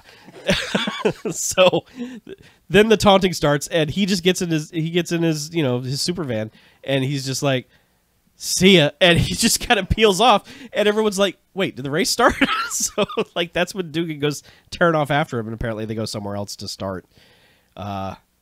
But yeah, Dugan is still muttering, "Dugan is not a turd. Not a turd." No one calls Dugan a turd." So they kind of race for a little bit. And Well, then, sort of, but all the friends were going to follow after him anyway. Danny DeVito's shown up right before the race starts with the money. Like, Wait, I got the money. I have the money. You don't have to And race. then Tina shows up in her little MG or whatever. He's like, "I'm going too." And then the cops are like, "I got a tip. They're right here." So like everyone is like doing this Benny Hill thing. Like, yeah, it's towards fucking the race. Cannonball Run now Yeah. all of a sudden. So And somehow the cops. Oh, I guess the cops were coming from the other direction because they're like right after the finish line. They pull sideways in the road and like block the path to which like, "Oh shit!" Yeah. Because Dugan's been being an asshole, of course, and like sideswiping Bobby's van on both sides. Like they switched lanes at one point. It was like, so you let them just ram the other side of your van too. yeah, Good equal. job. Both sides. But, Yeah. but Dugan crashes into the police car. Bobby goes past them and crosses the finish line technically, but also rolls the van. rolls his van. sideways, yeah, or upside down. Yeah, and gets out. Well, they all run up and they're like, "Oh, Bobby, please don't be dead." And they crack the door and like I guess the waterbed exploded again because he's just Yeah, because like he opens the door and all the Yeah. water pours out. Yeah. And yeah, she's like, "Oh, please don't be dead," and we're like, "Please be dead, Bobby." Yeah. But yeah, he spits out water. He's like, "Haha, I'm not dead. I'm totally cool." And she's like, "Oh, I love you." And they just get in her car and drive away. Just like, fuck that van. Fuck it. yep. Credits. Yeah. Yes, And really, the way they shoot the end where they're just riding away, laughing, I was hoping for like the Graduate moment where they're just like, Oh God. where things settle in, they're like, oh no, it's you, isn't it? Hello, darkness, my old friend. Yeah. The only thing we had was that van. We have nothing in common. Mm-hmm. Yeah, but that's it. But they don't do that. They just laugh. And then they have voiceovers over footage from the rest of the movie. Yeah, it's just some stock footage. Yeah, from including the some film. like repeated lines for some reason. Yeah. Because like he basically cops to having had sex with Dugan's girlfriend, and she's like, no. And the other part was like that she goes, you're bigger than Dugan. So which they're like 3 times during the credits. She's like, are you really bigger than Dugan? Yeah. And then eventually he's like, that's what she told me. and she's like, oh, you did have sex with her. You're a scoundrel. But you're bigger than Dugan, right? Yeah. Yeah. Anyway. Yeah, that's the van. Yep. Now we rate it. Yeah, 'Cause there's no ancillary awards whatsoever. for the No. van. No. Probably not a lot of jocks to go around either, but Let us do this for Vanuary. uh-huh. How many vans out of 5 does it get for van awesomeness? Do you want to rate the actual van itself? Yeah, let's give the van a is rating. that what How many you're vans does the requesting? van get? Now, do we rate the van itself or the vans? Because there are many. Overall quality of vans in the van? Yeah. Oh, well, if it's a weighted like curve like that, then it's pretty low because all the other vans were kind of shit except for the van. Yeah, I mean, there was only one at the dealership that had like, you know, a painting. Skiers. Of, Well, what about- yeah, of skiers? But there wasn't like any with a fucking wizard Yeah, on it. I was about gonna the say van? there's no like a dragon vans. There's a serious lack of airbrush art on the side of these vans. Yeah. Like one person had like just fucking like. Well, one Like- set just had insanity written on it. You're like, why doesn't that say fucking invanity on it, Yeah. you dumb shit? Yeah, Yeah. you blew it. And they you were- blew it, you guy blew in it. 1977. I'm traveling through time to tell you, you fucking blew it. And not 40 only that, years later, we know that you blew it. They're That literally, shame will linger for 40 years, you They're- dumb fuck. They're just stickers too. They're Yeah. like not even painted. It's Yeah. like Oh. it's like house lettering stickers. That you're just like insanity, van. It wasn't even an insane van. No. In no way did it deserve insanity written on it. Yeah. His van, No, what though- you do is IN-vanity, and you put a big mirror. Yeah. There you go. Yeah. Yep. Okay, so do we just want to rate the hero car then? Sure. The hero Yeah, van? because the rest of the vans are going to bring it down. Let's rate the titular van. Okay. The eponymous. I can give it 3 vans. It's all right. It's not the best van, but it doesn't suck. I'm going to... However, the smell in the van gets like Yeah, I was gonna say primo. like mint sick condition. like 5 Lysols. It's a bad smell in that Not van. writing any I'm of these down. guaranteeing. I'm going to give it 4 vans because it has everything a fuck van needs in 1977. It does. Except airbrushed wizards. Except Airbrush Wizards. However, it did have a bitchin' thematic paint job. Yeah, I am all about the paint job. It looks good. It doesn't smell good. It probably rides good. Yeah. It's brand new. Yes. That's Brand very new important, van. although it's ruined. Right. It had TVs in it. Yes. That we never got to see. Yeah. Yeah, we forgot the TVs and the big subwoofer on the back, the Yep. rear door. Yeah. Right. Yeah. Or just speaker in general. So that van was specced out. Yeah. Yeah. If it had a wizard on it, it would have been a 5 out of 5. Yeah. Or a van out of van. Whatever. I can also give it 4 vans. Right Its only flaw is that it doesn't have any superpowers. Like it doesn't have, like turbo boost or ejector seats or, Or flame self-cleaning. exhaust. Yeah, it's not a self-cleaning van. Yeah. Just like They little didn't robots pay- come out. Pay for the extra option. Or an airbrushed wizard casting spells at a dragon. Yeah. Yes. Casting spells at a dragon. I'm going to need a robo de-jizzer for that. Yeah. It's like a Roomba. It needs Spoojba. Sploogeba. Yeah. Anyway, all right. Oh yeah, now- yeah. Four. I'm also going to go 4 vans out of 4 vans. Yeah. Man, I didn't think I would be the low van on the totem pole here. That's a pretty good van. Yeah. Toad van. All right. Like other than the lack of a airbrush photo art, pole. that's the main thing. I would also like tricks and gadgets, but that's like a James Bond kind of van, and we're probably It had a toaster. Yeah. It's true. It did. Yeah. That's That pretty. is that is a gadget. Yeah. That qualifies as a gadget. Yeah. It had. He had the ability to turn bread into toast. That is wizardry right Can there. your car that turn is the bread into real, toast? Yeah, no. Probably yes. Actually, like the engine block gets Yeah, it pretty hot. depends on if you can get to the Safely, engine yeah. block. You have to peel all that plastic cover That's true. bullshit off. So That's true. the actual movie itself. Actual ratings. Okay, that's easy. Go ahead if it's easy. It's 2 bags. Okay. It's almost 3, but it's offensively boring at parts and offensive at many other parts. No, but everybody fucking sucks in this movie. I know. And everybody's all 70s out, which means you just, like, you have to be shitty to whatever person you're sharing, you know, the same city block with. Yeah, this movie does make me ask, like, in the 70s, did people actually like their friends? No. I don't know. Or was everybody just like, you're my friend, fuck off? Yeah. See you later. Hey, friend. Yeah, it just... Oh, you. In all these comedies, it's like the way you pal around with your friends is you be exceedingly shitty towards them. Mm-hmm. And I don't know. I know it was a different era and all that, but Yeah. I don't know. I mean, Jack took a beating for Bobby. Like, he stayed behind because he threatened Dugan with a bottle. Yeah. And let Bobby get out of there. And, like, they didn't know. He doesn't even say thanks. Nope. Fuck that guy. Yeah, Their friendship is a lie. it is. So, yeah. So who else has rated it? Did you? No. No, BJ. just BJ. Just Yeah. me. Anyone? Sure. Okay. 3 bags. It's I hate to be that guy, but this is just problematic as shit. It's one thing if you see one of these movies in context during the time that it happens. Like, I can watch Revenge of the Nerds and go, man, yeah, that's a problem. But also, I saw this when it came out and society wasn't saying it's a problem, so I can kind of not be totally outraged by this. You see one of these for the first time totally out of worldview context, and you're just like, Jesus Christ, how did we survive the 70s? Like, I feel so bad for every woman who's ever existed. But I just guess for this to be our hero, it's the dogs. They're barking next door. Everyone's giving weird looks. I know, you're all like tilting your heads like, what? I'm just like, it's the dogs. I thought it was Alexa saying something, but no. No, it's the dogs barking. This guy as the hero, whatever, of this movie has no determinable quality whatsoever as to what he is, because he's not bad at getting girls. He can just say, I have weed in a van, and he gets girls to his van. He gets Dugan's girlfriend by just snapping his fucking fingers, and she's the hottest girl in this movie. Mm-hmm. He eventually wins over the girl that he doesn't claim to like by kidnapping her. I mean, it's just...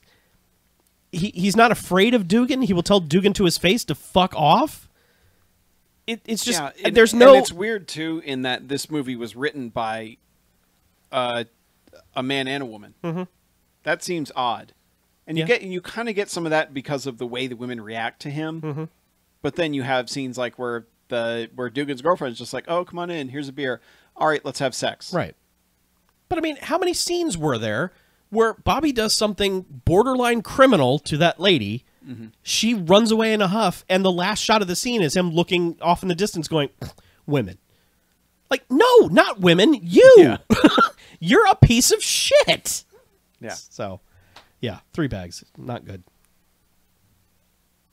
I'm gonna go with 2. I mean, I almost feel like Pinball Summer desensitized me to these shenanigans at this point. Plus, we did all those dumb beach movies. We did. Which were very similar in tone. Yeah.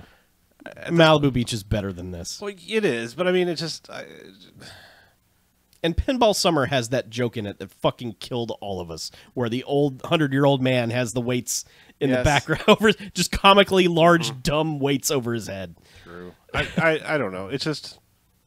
I just would say, yeah, probably don't watch this. There's better ways to spend your time, but if you're looking for like one of those just time capsule thing, like, man, what a wacky time, maybe. But yes, I mean, it is problematic, but it is a case of, I have no doubt that, like, in California in the late 70s, like, everyone had bitchin' vans, and it really was about, like, whose van was the most bitchin'. Yeah. I had no idea, like, racing was a part of it. I mean, I was imagining, like, sweet laid-back van life. Like, Yeah. Oh, yeah. you know, but... The van festival seemed accurate. The racing part seemed like he's a bad element of the vanner community. Well, if you're tricking out your sweet van, once you get done with all the shag carpeting and televisions and all the water beds and refrigerators and CB radios and 8-tracks. I mean, I guess the only place you can put your money in is the engine compartment after that. So Yeah. you upgrade your or you van. can just get rid of some of that shit that weighs a lot, like water in a bed. No, you just Yeah. get a bigger engine because you got a van. God, you can. right. Can you can imagine put what a his huge gas engine. mileage was? Oh, like a mile to the gallon. Yeah. Yeah. Like, I'm surprised during the final race of this movie there wasn't another character in the back of the van chucking all that bullshit out so he could go faster to beat Dugan. Because he's got 2 fucking TVs, a waterbed. Maybe that waterbed is just full Refrigerator. of gas. It's like a It's like nitrous. a backup. No, it's a backup bladder just in case, because it only goes like 5 miles on one tank. Yeah, it just sucks all the gas out of the waterbed. Yeah. Yeah.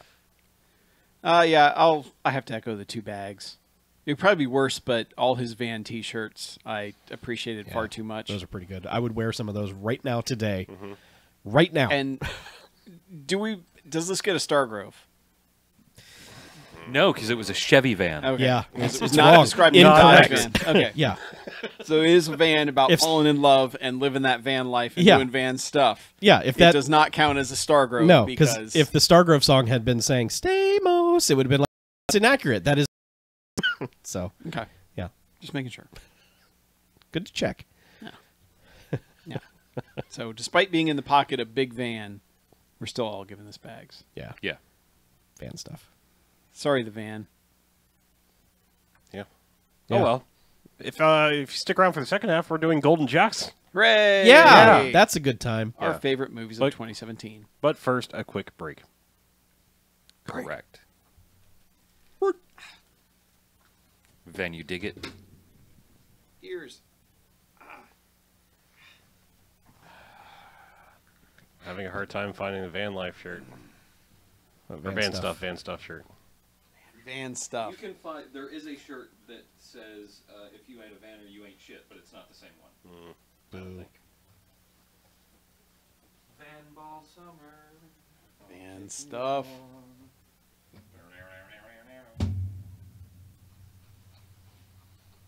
I hate that CD, but it lived in my car for 8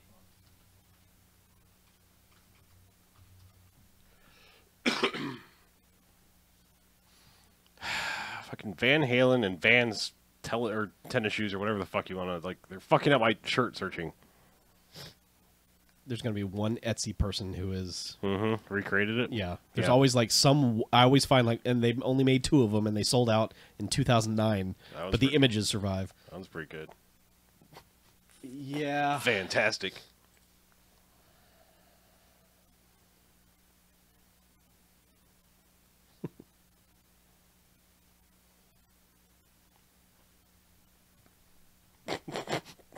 Yeah. I don't know. This was just dumb.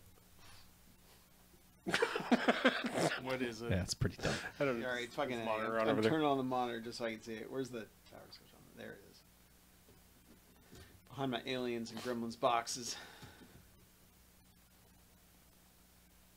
Oh shit! That's a good shirt, dude. It's a mustache on him, and this is what really sells it. Yeah. Free magic.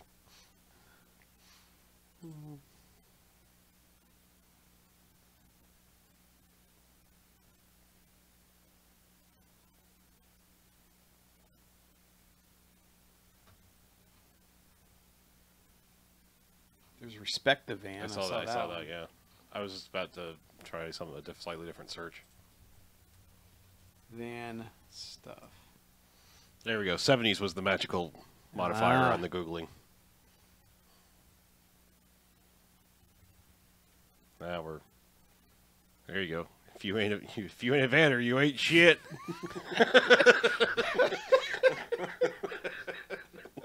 I like that it looks like a fucking combat van too. Yeah. Yeah. It's got like a fucking urban brush Hunt mark. you Man. down. You know the A team would agree with that. Can't keep a good van down.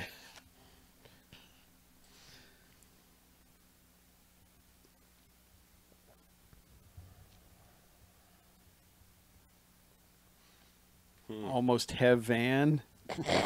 God damn it. Fuck. Like a knockout punch. Oh, Yes. fucking Panty dropper. The fact that it's a fucking ring or two too, just that Yep. fucking man. sells it right there. Or just simply do it in a van. Sure. Man, look at that van. I don't know. It's a fucking like I don't know muscle fucking van. I don't know. Van Stupid. buggy. Man, the fuck is van stuff? What the fuck is that? Bad dude. I don't know. I don't know. It's probably a joke from something. Just not hip.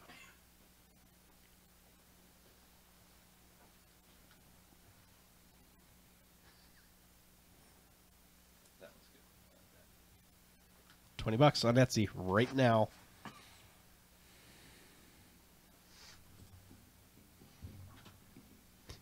All right, Patreon people, we're going to need you to send in about $100 so we can all buy some dumbass T-shirts. You want us to wear hot T-shirts on the show? Hot T-shirts. So hot.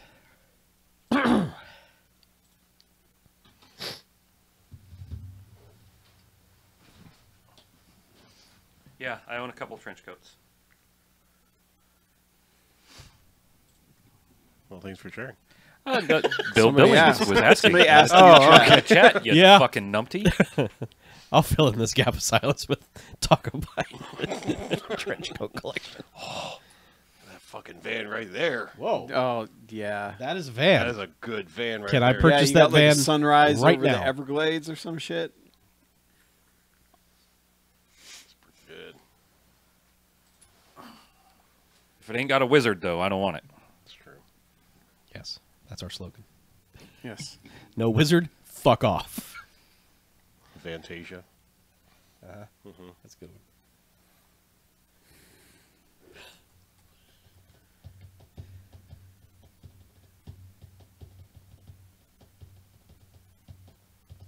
I'm running out. These are not even vans anymore. Just says butts on it.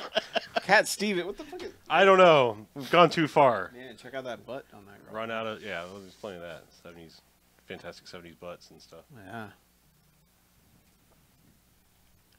Butt stuff. Yeah, butt stuff. There you go. Sweet American van doing a jump. Yeah, got a little shadow under it and everything. Mhm. It's no van stuff, huh? No.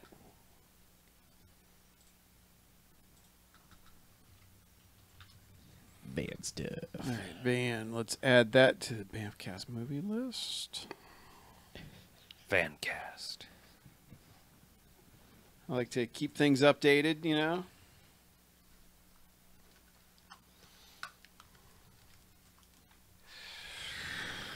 Oh, there you go. There's the fucking art for the side. Oh my god. Whoa. It's a Viking riding a unicorn with it. With an holding an AK-47. AK. And rainbows coming out the unicorn's ass. Mm-hmm. What's this other one? That's, I don't know. Oh, That's pretty good. dude. Some classic Frazetta there. Dude. Dude. All right, you gotta stop looking at van pictures. Yeah, I Seriously, know. Just go away. Go away, van pictures. I'm getting hard. I'm turning off the monitor. Yeah. I can't. It's all right. I closed the. Hard. Go van or go home. Buy poster. Buy that Chiron. Hello, that Chiron. I need to do some counting and shit.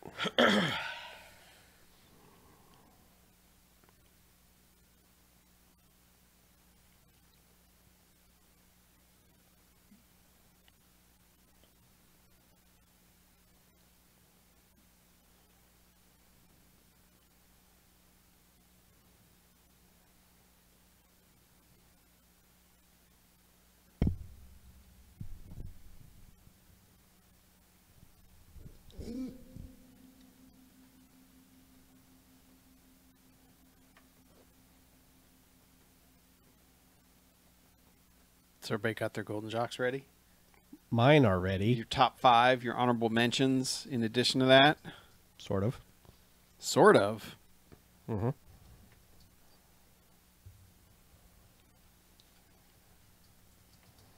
So we all do our honorable mentions, and then we go around 5, then we go around 4, then we go around 3. Is that how we do it? Mhm. Yeah, I think so.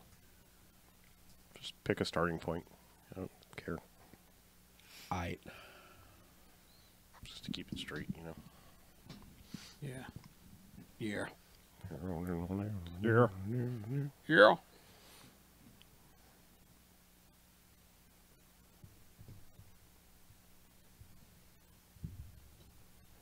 I also have 5 honorable mentions. Interesting. Didn't even mean to. Just, Weird.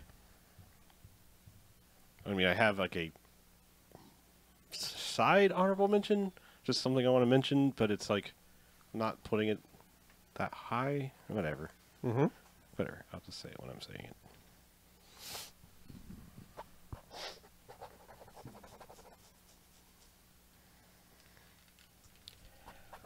All right. All right, we all good? Light this candle. Okay, let's do this. We're not doing anything else, right? Correspondence or anything? Golden Jocks. And that's it. No, we got to keep it tight. keep it lean and mean. All right, we'll go back. Hey, BMFcast. Yeah. Second half. Yes. More importantly, You know what it's time for? I do. It's the big one. The most. Yes, With a whole bunch of reverb behind it as we say right. it. I'm coming, Elizabeth. No, it's the Golden Jocks. Oh, okay. That's Yeah. not going to reverb well. It sure is. You're gonna be like, Oh, it's it's the not? Golden Jaw. What about it's the Golden Jocks? There. That's going to be fantastic. Yep. Chuck will never add reverb, but in my head, I hear that with so much reverb that it sounds awesome. Right. So thank you. I add It's- reverb every year. It's Good. the biggest award show It is. on this podcast. It is, yeah. This side of the Mississippi. The biggest award show that the voters cram the last week to see as much as they can before. Yeah, we had a full year. I didn't cram that much. I was going to say, I didn't cram either. Well, Okay, there's only All right, let's there's just... only 2 that got on here that weren't here before last week. I will say, I'll in put the, it that way in the for me. last 2 weeks, I've crammed 10 movies on top of the other 32 that I'd already seen that were 2017 movies. And Bring Chuck my- watched like 60 last week. I crammed a lot. Yeah. So I did do a significant addition, but it was over the entire holiday season, not just like in the last week. Yeah, what else are you supposed to do over the Yeah. holiday? I So anyway, don't know. Spend time with what- family and shit. did you count your total 2017 movies? No, I didn't. No? Oh, okay. It was like 46 or I something just like did that for no reason then. Mine was 20. No. I think That's a I good think I round counted number. 42. I had passengers on here, and I was like, oh wait, shit. Then that came out at the very end of 2016, so that came off. Yeah. I have enough for my list. Hey, Eight- hey, man. Eight is Cool. So top 5, 3 honorable mentions. Yep. Yeah. Exactly. That's how Pompey made my list one year. I had enough for a list. Although I really don't feel bad about my honorable mentions. Like it's not a bunch of movie equivalent of shit posting. Yeah. So I gotta say, like, I don't know if I just chose well this year or if this has just been an exceptionally good year. But like last year, I was like, I don't know. I guess my number one's Hell or High Water, which now Kubo and the Two Strings would have pushed that out of the way easily for me. But last year it was like, I guess number 5 is this. Yeah. Whereas this year, like, I had a solid 10, and I was like, all right, I need to figure out where, who makes the top 5 and who doesn't, type thing, and that's a good feeling. I think like 75% of the total number of 2017 movies I saw got 3 stars or more. That's pretty good. Now, most of them stayed right there with like 3.5 stars, but that's still better than not. So, it's pretty good year for average entertainment to good. Yeah, I mean, I feel like if the worst movie I saw this year was Alien Covenant, Yeah. I mean, that's not a terribly made movie. That's not like a complete shit movie. It's a disappointing movie. Yeah, it's a disappointing movie with a lot of problems and Yeah. a very weird tone to it that just didn't click with me. But Yeah. anyway, Yeah. So do we want to go We're not around gonna- and I'm not going to talk about that. Yeah, I figure we're gonna kind of round robin this like we usually do, but we'll go around in the same order. We'll just knock out all our honorable mentions in one go. Yeah. Talk briefly 'Cause about them if you yeah. want, but then we'll just do 5, 5, 5, and Yeah. 3, 4, 4. Yeah. I don't know where we're starting. Do we decide? you want to start with you since that's how we say our names? Okay, sure, fine. All right. All right. Yeah, so I'm just going to rattle off my true top 5 honorable mentions, but then I have like a trio of like things that were almost even in the honorable mention section, but I just kind of want to mention them because they all have something sort of in common. Okay. So my honorable mentions are It. Weird one to start with because It Chapter 1. It Chapter 1, Yeah. fine, sure. Guardians of the Galaxy 2, Spider-Man Homecoming, Wonder Woman, and Blade Runner 2049. I'm trying to think if I have anything to add to any of those that I haven't already said. I think the big thing about those is it and Blade Runner. I'm coming off of just like saw it in the theater. That's my memory. I haven't revisited them. The other ones I've all revisited because they kind of came out earlier in the year and have been on video for a while. Yeah, I don't have much to add that I haven't already said about them in the past. I think it's really solid. It just didn't 100% click with me. I just think it's a really good adventure horror movie, whatever you want to call it. Yeah, I mean, Guardians and Spider-Man are just like really solid comic book movies. So is Wonder Woman, and Wonder Woman was also just surprising because it was a DC movie that it was as good as it was. Yeah, and Blade Runner is just, I think, I see myself going higher with my ratings of Blade Runner on subsequent viewings. It's just that initial theater experience was kind of not really knowing what to expect. And it delivering, for the most part, what I wanted it to, but also kind of going in places I wasn't real sure it was going to go. So yeah, Blade Runner took several viewings for me to really warm up to, and I feel like this one will as well. The other ones I kind of wanted to mention quickly that almost made the honorable mentions list were, I feel like this was a really solid year for almost completely awesome action movies. And the trio ones I want to mention are John Wick 2, which is really good. It's just not the first one, is my main complaint about it. sure. Fate of the Furious, there's really good stuff in it. Just as a whole, it's strange for like a big fast movie to come out and just be completely out of my radar for even like in top mentions. But it has like several amazing scenes in them. It's just like the movie as a whole is like, at this point. And then the other one, surprisingly, I think in many ways almost as a better, bro out Fast and Furious style movie, Triple X, Return to Xander Cage.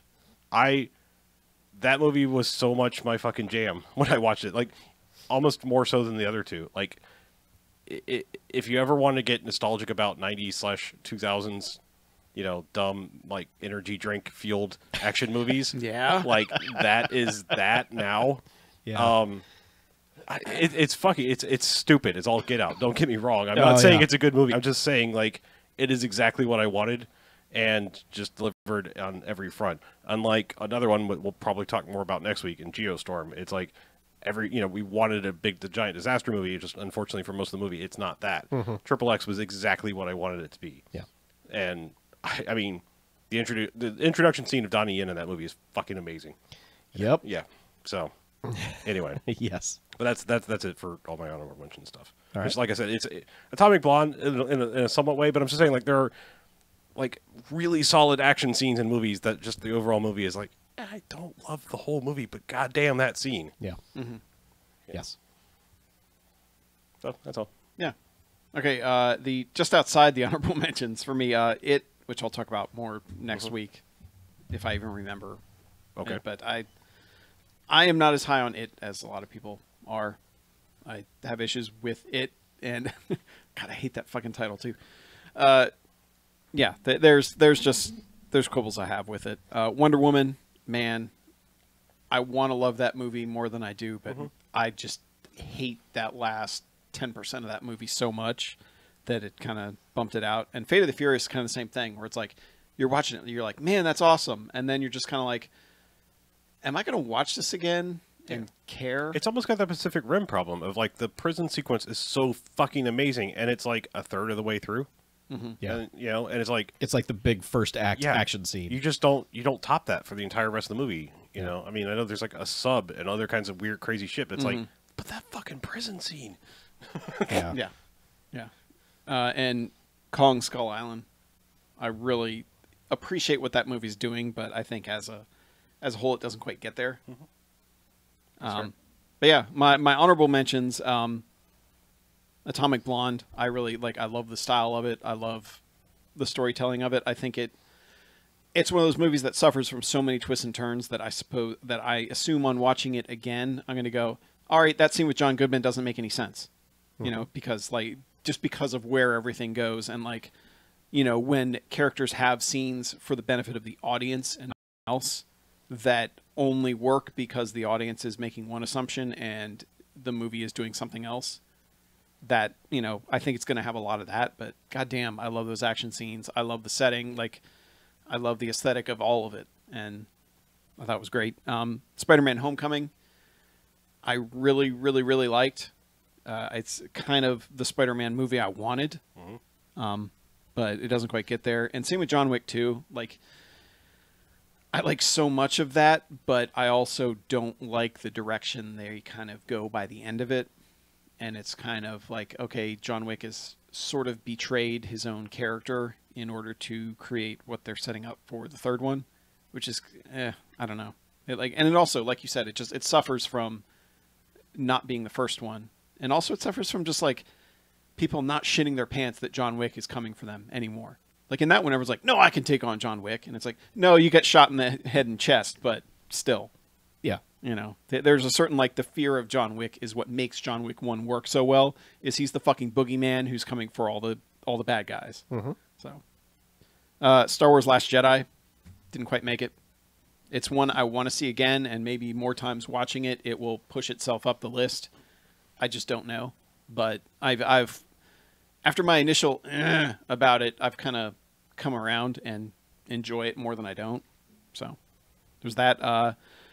There's also Brawl in Cell Block 29, or sorry, Cell Block 99, which Vince Vaughn is fucking amazing in that movie, and that shit is brutal grindhouse. Goddamn. Okay. I'll talk more about that next week also, but if you enjoy grindhouse movies, you should watch that movie. It is a little bit long, but I don't feel any time in it is wasted, and there are points where it just hits pure fucking ownage, as Zodiac motherfucker would say, and he's not wrong. And lastly, on my honorable mentions is Nathan For You, Finding Francis, which was one of the most weirdly affecting stories I've seen this year, and I'll just leave it at that. It is. Was that the TV episode thing? Yes. Okay. Yeah, which is a documentary about the. Him helping an old man find his lost love from 50 years ago. Right. And it becomes this whole thing about what our memory perceives versus what the reality actually is, and how that ties in also to making a TV show that's supposed to be about reality. So it's really, really good and well worth watching. So, Okay. that's mine. All right. BJ. Sorry. Distracted by the fact that this thing is plugged in but not charging. Who knows? Okay, so I have as usual, a slim honorable mentions list, and there's one on here that's sort of just a throwaway, and that's Monster Trucks. I mean, we watched it for the podcast. It was cute. It was fun. It had a big monster thing in a truck. It did. It sure did. I recall we rated it fairly well. Oh yeah, we liked it. But it was, I mean, it was a lot of fun. These are in no particular order. 47 Meters Down is a pretty damn good suspenseful shark film. It does not do exactly what you think it is going to do. The characters play smarter than you expect from a movie like this, but good shark action. I like it. And my last one, The Disaster Artist. I did really like it, but there were some strong. I feel like there's some stronger contenders as far as actual movies go. It may be sort of the out of left field spectacle of the year, just because of what it is and what it relates to, and how big of a deal The Room has kind of managed to become to us. But sort of rating it strictly on its movie qualities, I think it's just outside of my top 5. But if you haven't seen it, you really need to see it, I think. It's still in a bunch of theaters, surprisingly, as well. But that's it. I only have 3. Okay. I'm gonna blow through my honorable mentions quickly because I have another subcategory to mention. But What is it with you course you fuckers do. in subcategories? you'll see. So, honorable mentions. The Big Sick, which is one of the most genuinely sweet romance things I've seen. Like, incredibly romantic. Like, I could feel for these characters and not just like this is romance movie bullshit. These are like people that I would hang out with or could have been me in another swerve of life in some way, shape, or form. It's a genuinely sweet movie. Dunkirk, which has a strange minimal approach to its storytelling where it's just kind of like it just kind of plops you down and you kind of have to piece together what's happening. The movie is not hitting you over the head with narrative. You just kind of put it together yourself while this event takes place. That more so, I think, for maybe technical achievement, I like that than actual storytelling or anything like that. But its style is somewhat unique. Also, the Fate of the Furious, which I think for reasons I was thinking about that movie and I was like, I really liked it. It was better than 7, but I can't remember much of it other than prison fight, submarine thing at the end that I wasn't that thrilled about, and then the dumb plot of attacking them with a million drone cars, which is so ridiculously dumb that I just burst out laughing in the theater because I was like, this is the dumbest fucking thing. But other than that, I was like, man, I can't remember shit about that movie. But it's still... I just remember being like, Vin Diesel, just yell at somebody. They have my kid. Yeah. Like, that's all they had to do. But everyone's like, no, we hate Vin Diesel. Yeah. Now. Yeah. Yeah. And then also It, which I really liked, but it's an oddly paced movie in that there's no act structure to it. It's all the first act of a 2-part story. And having read the book, I know that it's kind of broken up by flash forwards, flashbacks, and everything like that. And this is all just one timeline. And so seeing it all put together like that was a little distracting to me. Maybe when the next one comes out and I watch them kind of bookended, or they make some sort of multi-cut version where it's more like the book or something like that, I'll click with it more. I might like it more, but I still liked it. It was just odd. But the other thing I wanted to do, I just wanted to point out 3 movies that the world seemed to come together and just universally shit on, like took great delight in shitting on, that I don't get at all. And that is Monster Trucks, The Mummy, and Pottersville. I think those movies are all perfectly fine, very entertaining. I didn't watch them with the intent of I'm going to prove everyone wrong. I just didn't see what everyone hated about those movies. I think they are 3 perfectly entertaining little throwaway movies. And I just didn't get the hate. So I just wanted to give a special shout out to 3 movies that seem to be on everyone's worst of list, where I'm just like, dudes, come on, watch a real bad movie for a change. Like The You're Van. spoiled. All right, we into proper numbers now. Okay, so number 5 for me, you just mentioned it as The Big Sick. Okay. That movie is fucking great, and I am just, as you said, I'm always a fan of like a quote unquote rom-com, but like a believable one. Like, I mean, there's comedy. It's not even like a rom-com, because rom-com has become its own little subgenre where it's just this cookie cutter thing of like, he's doing a thing and she doesn't like that, so make her change it, and Yeah. at the end, and this is just like this is like 100% believable. Well, it's obviously believable because it's real life. Yes. But I mean, it's just like, and everybody's great in it, like all acting wise. I mean, I never thought I'd be saying that like Ray Romano put in one of the best acting things of the year. He gets the best line in the movie, bar none. It's just like him and Holly Hunter are fucking great. Yeah. And like when they show up, that becomes a different movie, and I was like totally okay with that. Yep. So, and they do those characters justice. So, yeah, it's just a great movie. It's easily seen now. It's I mean, it was always an Amazon produced movie, so now it's part of the Prime library. It's like it's a pay for it kind of thing, but now it's Prime. It'll probably always be in Prime, so you can see it easily. So I highly recommend it. That's all. yep. All right. My number 5 is Logan.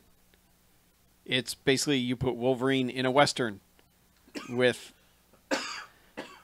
with Professor X having basically losing his mind, having a little kid for him to keep track of, but it feels like one of those movies that's larger than it is. Like, just the way it's made feels like this dude's just saving the entire world when really he's only helping 2 people over the course of the movie. And it just becomes this... It's really weird to say it about a superhero movie, but it becomes like this rumination on, what have you done with your life? When you look back, like, what can you be proud of? What, if you fucked up, how did you atone for it? Those sorts of things. And it's just, that movie has no right to be even remotely as good as it is. But it is, I like that superhero movies have gotten to the point where we can have these weird side stories that aren't like, all right, it has to tie into all this other stuff. Where it's like, no, it's kind of its own thing way off in the corner, and we're able to tell this weird story with it and,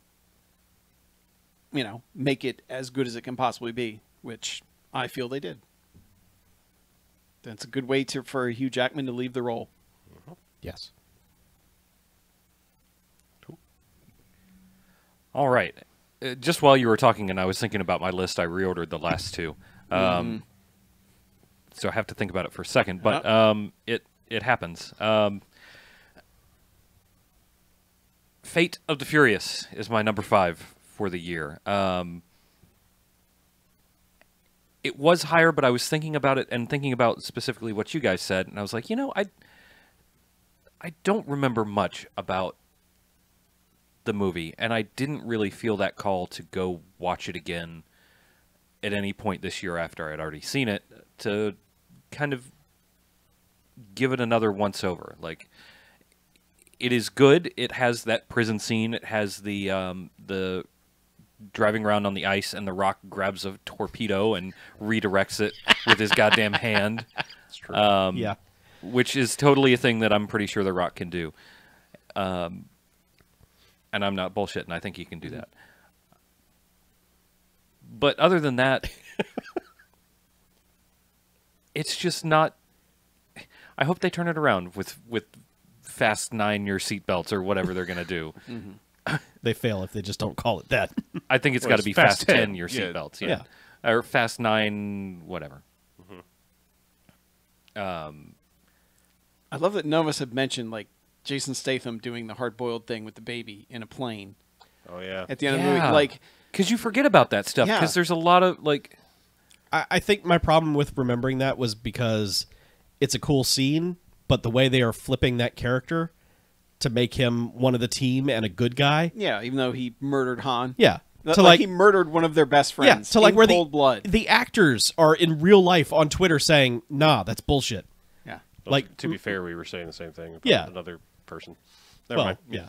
But I mean, like Michelle Rodriguez was like, "Hell no, we fought this every day on the set." And you're like, "Yeah, I can see that." So It's just... I think we hit a sweet spot with those movies, and we may be on the decline again. But who knows? I mean, Paul Walker's dead, so the world sucks anyway. yeah, So you get number 5, Fast 8. yeah, Suck it. right.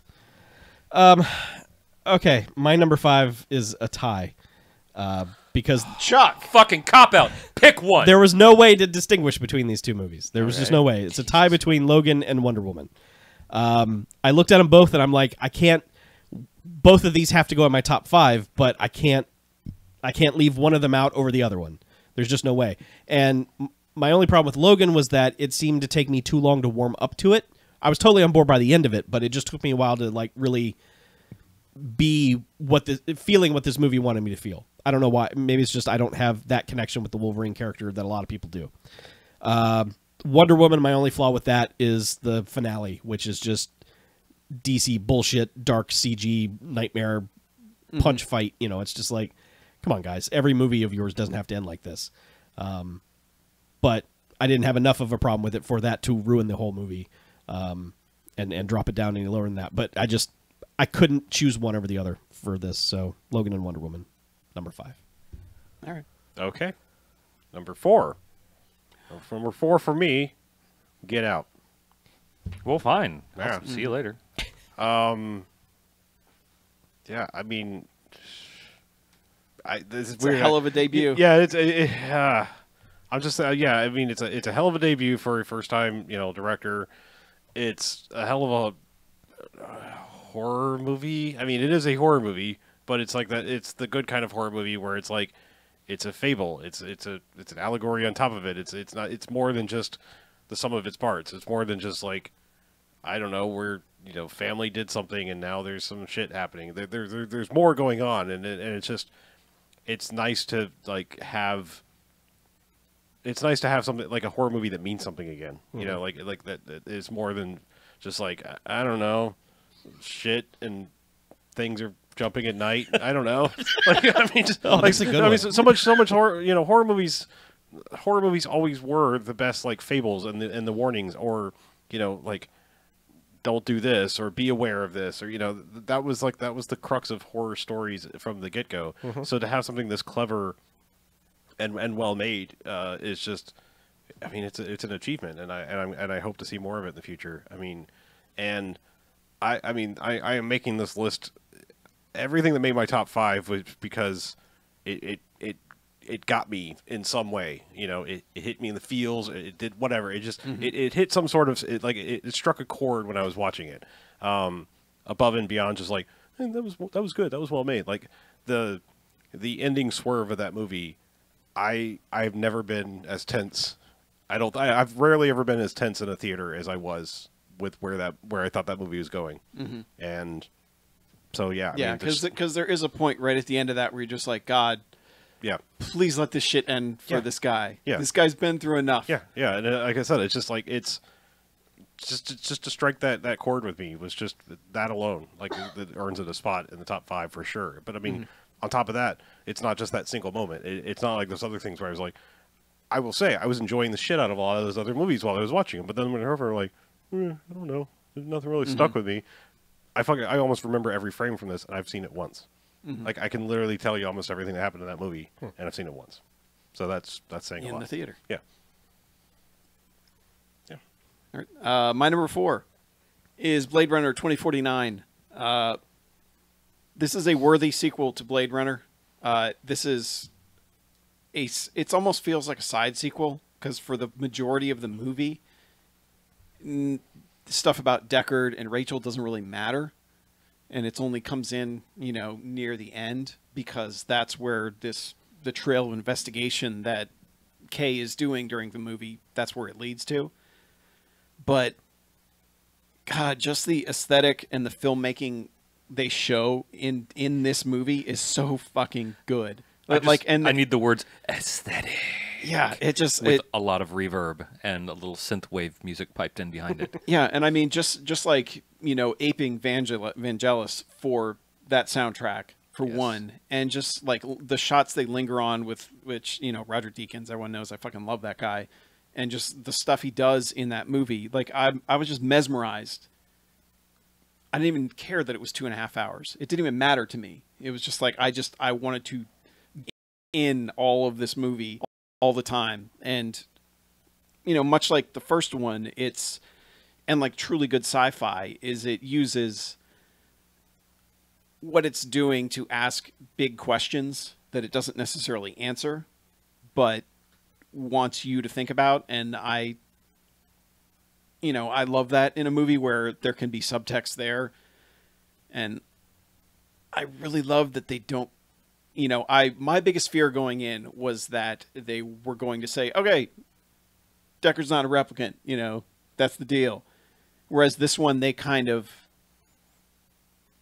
skirt around it because they actually address it directly. And they have basically the way they address it is someone's like, yeah, you might be, but I just don't know. Like, I can't figure it out. And so I kind of love that they're able to do everything they did and still leave that vague as well. Leave that question there.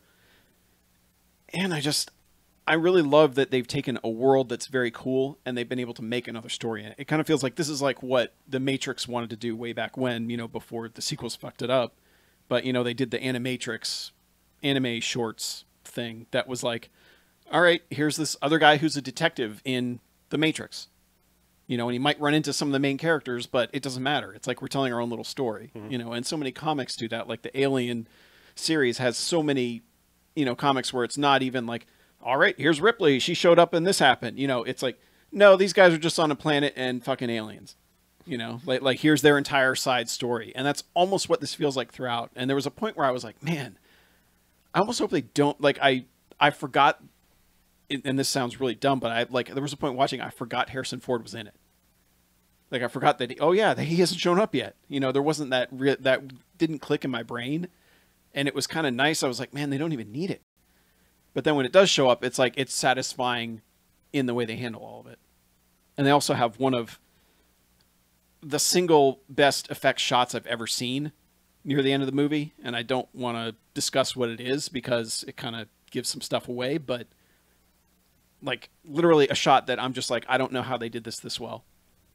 All it makes me think is, like, they had so much time to do it because they knew what they wanted exactly for that scene, and they probably filmed it, like, first, and then gave everyone that does effects work the time to make it actually look good. According to what I read for that shot, the effects team that was working on that shot worked on it for a year. Yeah. So. Yeah, it's yeah, like I said, it's all the effects work in that movie is you know, really, really good. I've done modeling work, like 3D modeling work and stuff in the past. Yeah. You know, my looks have really got me. No, but no, like it's almost incomprehensible how hard that shot is to pull off, and it's because it's been so poorly pulled off in basically every other movie that's tried that sort of thing, and this one was just like literally flawless. I could not find a flaw in it, and the movie's an achievement just for that. Yeah, that exists. But yeah, anyway. I guess saying anything more about it might give too much. But away. Anyway, I love the hell out of Blade Runner 2049, and I look forward to watching it again. Well, we will. And I like where the story went and the twists that they used with it. Yeah. And the way they deployed them and the timing of them was really, really satisfying to me. You and I talked all day today about pretty much about Blade Runner 2049. Yeah. I'm not going to talk any more about it right now, but I'll get back to it. Mm-hmm. Instead, I'm going to talk about my number 4, which is Guardians of the Galaxy 2. I think that's the one movie on this list that I've seen twice this year. And I watched it once to watch it, and I watched it again because I got new home theater speakers, and I was like, what's something that I've seen recently to give them a good, good run through. And I'm actually really glad that I saw it twice, because seeing it the second time, you catch a lot of the little things that that you would have no idea about going through the first time. So there's some stuff about Peter's lineage that you discover, and you really don't catch the little gems that they drop in here and there unless you've seen it twice. Mm-hmm. But it's really rather good. I really like it a lot. It's I don't know that it's quite as good as the first one, but it is a visual feast, and it sounds great, and they do some really funny stuff. Like there's the Rocket Raccoon stuff towards the beginning is really good, where he's doing his little Home Alone. What's the other movie? I always forget what the other movie is. Straw Dogs. Straw Dogs, yeah. He's doing that kind of stuff in the woods. I think is fantastic. Michael Rooker is really good. It's not like, I don't know that it will ever win any film awards, but man, as a popcorn movie, you just can hardly do better, except for, well, at least this year, except for maybe Guardians the first, and I think that the Guardians the first possibly because it was something sort of out of left field, especially for me. Yeah. There's that joy of discovery with it, right? Because I can't replicate. Exactly. I'd never had any exposure to the Guardians of the Galaxy universe, so just getting to revel in that for the first time is a little bit more impactful to me than the second time. But damn solid sequel. I mean, like absolutely. In a year where too many times a sequel gets handed off to somebody else, but and then sometimes the same person makes the sequel, and it's just like, you don't know how to do sequel. Like the Kingsman thing. Yep. There's nothing wrong with Kingsman 2. Nope. It's just not Kingsman 1. Right. And it's like they kind of fall into some of those sequel trapping things. Whereas Yeah. Guardians 2 is like, no, like This is totally different. We're just done telling origin stories. Now we can do adventures Right. and shit. Now we're having an adventure. Now Right. we're telling a little bit more backstory Yeah. still, but A plus sequel. it's still a compelling sequel. So the intro, it's not. I guess it is the credits. I always forget that the actual credits are going on during the sequence because there's so much other bullshit going on in that. That's just, man, watch that, crank the fucking stereo up, turn the lights out, and sit in a big chair and get yourself Maxwell tape commercial blown away. Because it is everything coming at you. Yeah. Wasn't it Max L? Max L, yeah, Max I was L, gonna say sorry. there's no W. I was like, I've been thinking making that mistake for 30 maybe years. like Silver Hammer or something. No. Yeah. I've been accidentally putting a W in the tape name for that's 30 fine. years. But yeah, get yourself Max L blown away by that intro. It's tits. IGN.com. Yeah. I agree with that choice for number 4 because my number 4 is Guardians of the Galaxy 2. Hey, we agree on something. We do, although You don't have like 3 for your number 4. Yeah.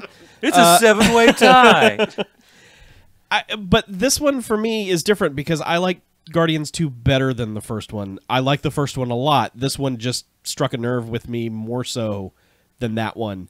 And that's weird for me because I almost always like the origin story better than the follow-up. Like almost always. You can put money on it.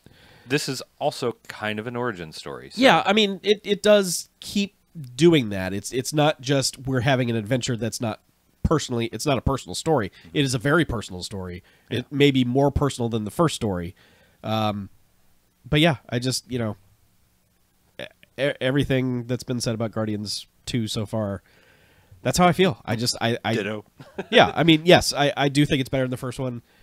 It's a weird Tango and Cash reunion, even though technically never on screen at the same time. It's like, wait, like, I don't know why Thank you, IMDb trivia. Yeah, I don't know why I didn't know Stallone was in that movie. I mean, he's in the opening credits, but it's just like that was just a surprise, and then he's just kind of an insignificant character, kind of. But still, I don't know. The surprises in that movie are good, including one really good surprise that I did not see coming. But it's a brief cameo appearance. Okay, you'll have to tell me off the air. Okay. Howard the Duck. No, you saw that coming. Yeah. But yeah, Guardians 2, number 4. Okay. All right. So number 3 for me, Star Wars: Last Jedi. Pretty fucking solid in my book. Again, I'm going off like we talked at great length about that. So I mean, I feel like probably the less said the better at this point. But yeah, I mean that's fuck, man, Star Wars, like just cool ass Star Wars shit. And I Can't argue that. I'll deal with the fallout of other things after I've seen it multiple times and can come to a conclusion whether they work or annoy me or whatever. But my initial takeaway is cool ass motherfucking Star Wars shit. So that's why number 3. I feel like you have cool ass motherfucking Star Wars shit written down next to. I The Last don't, but Jedi. no, Okay. that's just my general overall takeaway from it. So Fair enough. Yeah, if you want more discussion about that, rewind like 2 weeks, and there's plenty. Yeah, Or it's like was an it hour last and a week? half of Was it. that Yeah. It was 2 weeks. Yep. Yeah, that's it. My number 3, since we'll just continue that, is Guardians of the Galaxy Volume 2. Yay! Sorry for fucking up the order. Yeah, this moved up on my third watch today. Oh, Jesus, you watched it again. Yeah. The opening credits, I absolutely love that whole sequence in the way that they're like, all right, we need a big action scene to start out the movie. And they're like, yeah, but fuck that. Let's do something fun with it because you've seen all this shit before. And that kind of feels like the whole movie is kind of avoiding that until it falls into that trap near the end. But, you know, I've always said I think I like Captain America, the very first one, the most out of all the Marvel movies because it has the most heart. I think this one has more heart than that. I think it becomes a movie about family and how you create one, how you cultivate one, how you keep that, and how the connections you make with your friends sometimes become more important than the connections you made with your family. Mm-hmm. And, you know, how the person you are is shaped by all that. And the end of that movie just wrecks me. Like, that last 15 minutes is just fucking one thing after another that's just like, oh, god damn. Because then they start playing father and son, and you're like, oh, fuck you, movie. God damn it. Fuck you, Cat Stevens. Yeah. You know, but I mean, like, it's for a character so much of it is for characters that I just didn't think I'd give a shit about in that way. And that movie finds a way to make that happen. And, you know, in addition, you've got the goofy stuff of the opening credits. You've got, like, when Rocket and Yondu are jumping through, like, the 700 portholes and they're warping them is, like, just the funniest goddamn thing. And it's cartoony somehow, but in just the right way to look good in live action. Yeah. Yeah. There's so much damn heart in that movie that I don't know if I like it more than the first one or not. I think I like them evenly. And the first viewing really, I feel like I didn't quite get it because you don't know, like, because it feels formless. It feels like you're like, okay, when does the conflict start? Yeah. You know, because there's when is no there conflict. a villain in this? Yeah, there's no conflict for like an hour and a half. Yeah. And then finally it gets to that point. You're like, oh my God, last 45 minutes, everything's happening now. Mm-hmm. But yeah. Yeah, it's a great movie. It's just great. It is. There's a line in that movie that people have been quoting offhandedly that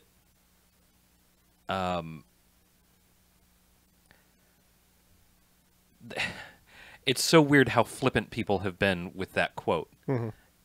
And now when I think about it, I'm like, I just get wrecked every time I think about it. And you guys, if you've seen it, you probably know which one that is. But I don't want to take the chance of giving away any significance. To be fair, I think it's what a did with another movie that wrecks me just with the line alone.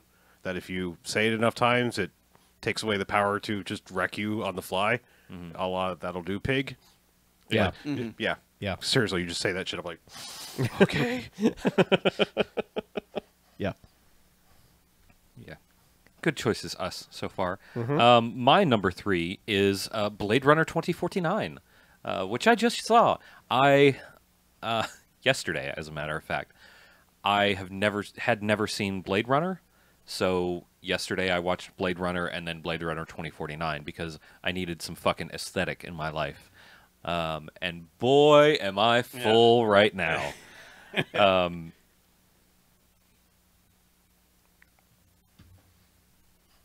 Speaking of, of movies that are good sequels to, to their original,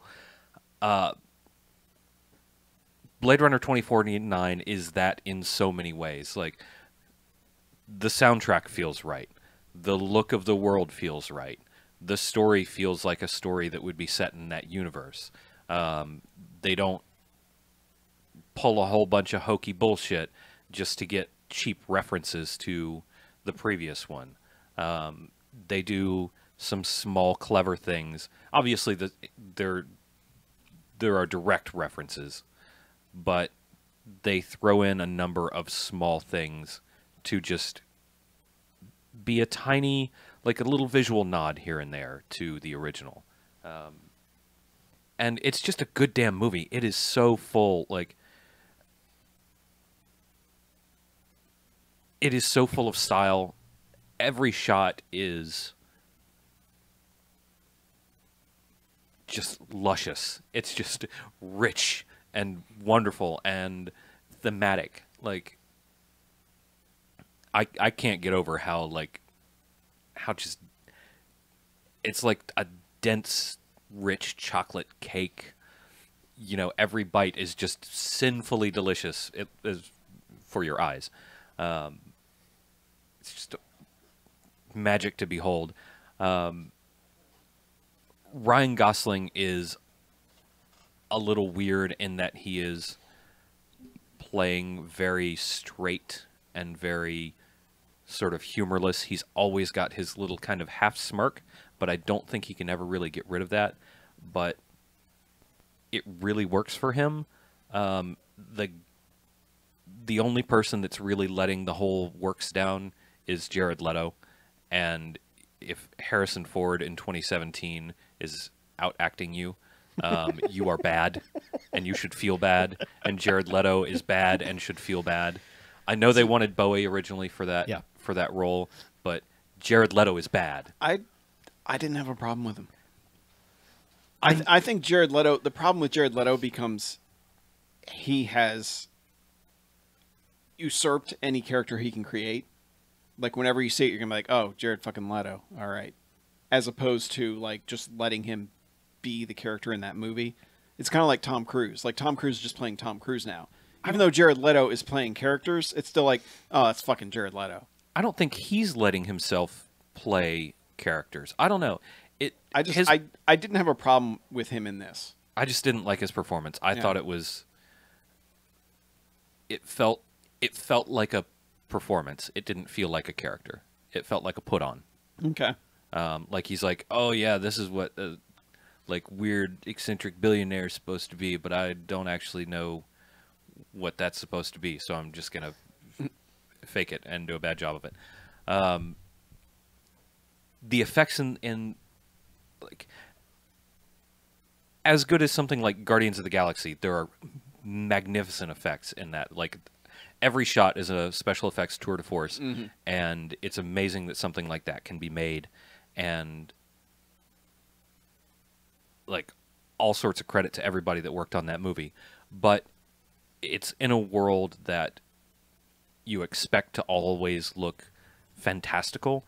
In Blade Runner, every shot is an effects tour de force, but it ends up looking like just a world, like a place that you could expect our world to be in 45 years with some significant technological improvements. But it doesn't look like an effects movie until a few shots. There's one shot in Kay's apartment with Joy and Marinette, I think is her name. Marilette, the blonde girl. Yeah, I know who you're talking about. I can't remember her name now. You guys, if you've seen it, you'll remember it. That is one of the most magnificent like effects shots that I've seen. Probably the best one is one that comes later in the movie. But that shot in Kay's apartment is just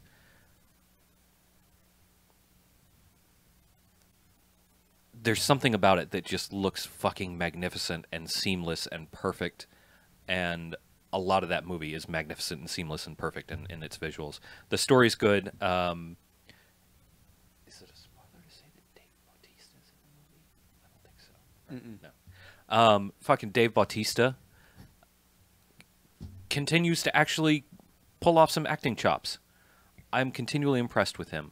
Yeah, he's not just a big meathead. I mean, like, no. He's good in Guardians, but like in this, yeah, he's not in it much, but I felt for him. I was like, damn, dude. He's coming along as an actor, and I've said that a couple times. I feel like I've said that, maybe 2 or 3 times in the last 2 or 3 years.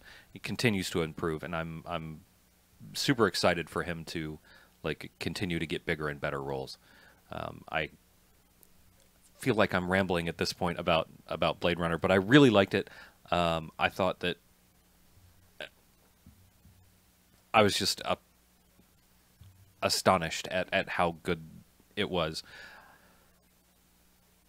I'm really, really rambling now, but I will talk more about Blade Runner, I think, next week, because I want to talk about Blade Runner the first.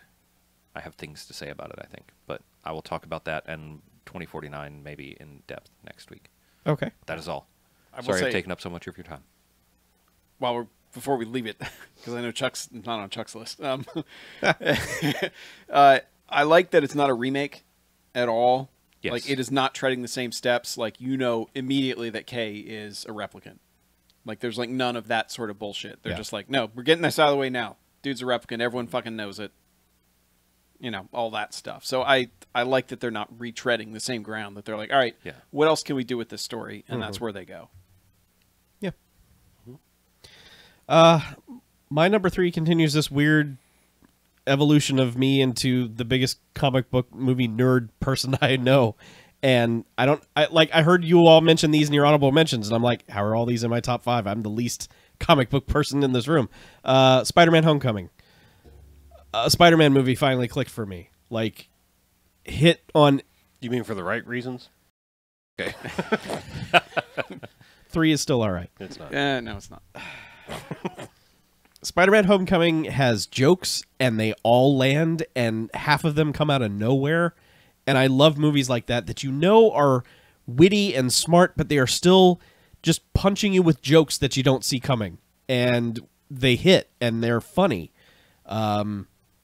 It's a good pseudo origin story. It's like kind of some of it has already happened. Like, you don't get the whole origin story. You don't get like the shitty Peter Parker transformed to Spider-Man Peter Parker, but you do get evolution from fucking just stopping purse snatchings and shit to a grander adventure. Yeah. But I just think it's clever. I think it's great. I think, like Harlow said, it's the most New York, which is really strange because it's filmed in Atlanta. It just everything about that movie clicks for me. Like, there's nothing in it that felt disingenuous to me. And I've, for the longest time, I've been watching Marvel movies and been saying like, yeah, that's good, but it's not clicking with me. I don't see what everyone is going fucking apeshit about. Like, yeah, the Avengers, it's good, but it's not amazeballs. It's not just the fucking jam. I don't get it. But like, suddenly this year, comic book movies just flipped a switch and they're like, this is for you, and I thank you. So if this is what all the movies are going to be now, at least they're really fucking good. So Yeah. I think with Spider-Man, I think why it works for me is the stakes are way lower. yes, And they're way more personal stakes. yes, And that lets scenes like that one in the car happen where basically there's someone who has like a realistic way of dealing with probably how yeah, things would be dealt with.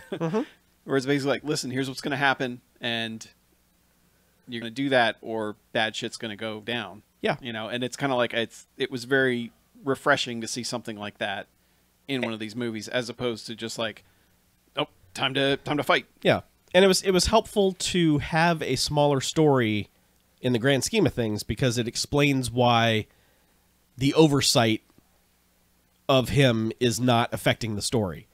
It's because the stakes seem so low that people are deeming them to be unimportant. But Spider-Man thinks they are super important. Yeah. And then they turn out to be super important. So I think that's a smart way to do this movie for a character that's already been introduced without just screaming all the time, where are the Avengers? Why aren't they helping you? You know, because you keep doing that in all the, you know, like the Thor sequel, not Ragnarok, but the other one where you're just like, the universe is going to explode. Call your buddies. Yeah. So Oh, all right. We're on to number twos. number twos. Two. Okay, so my number 2 was already mentioned earlier, but obviously it's higher for me. It's Logan.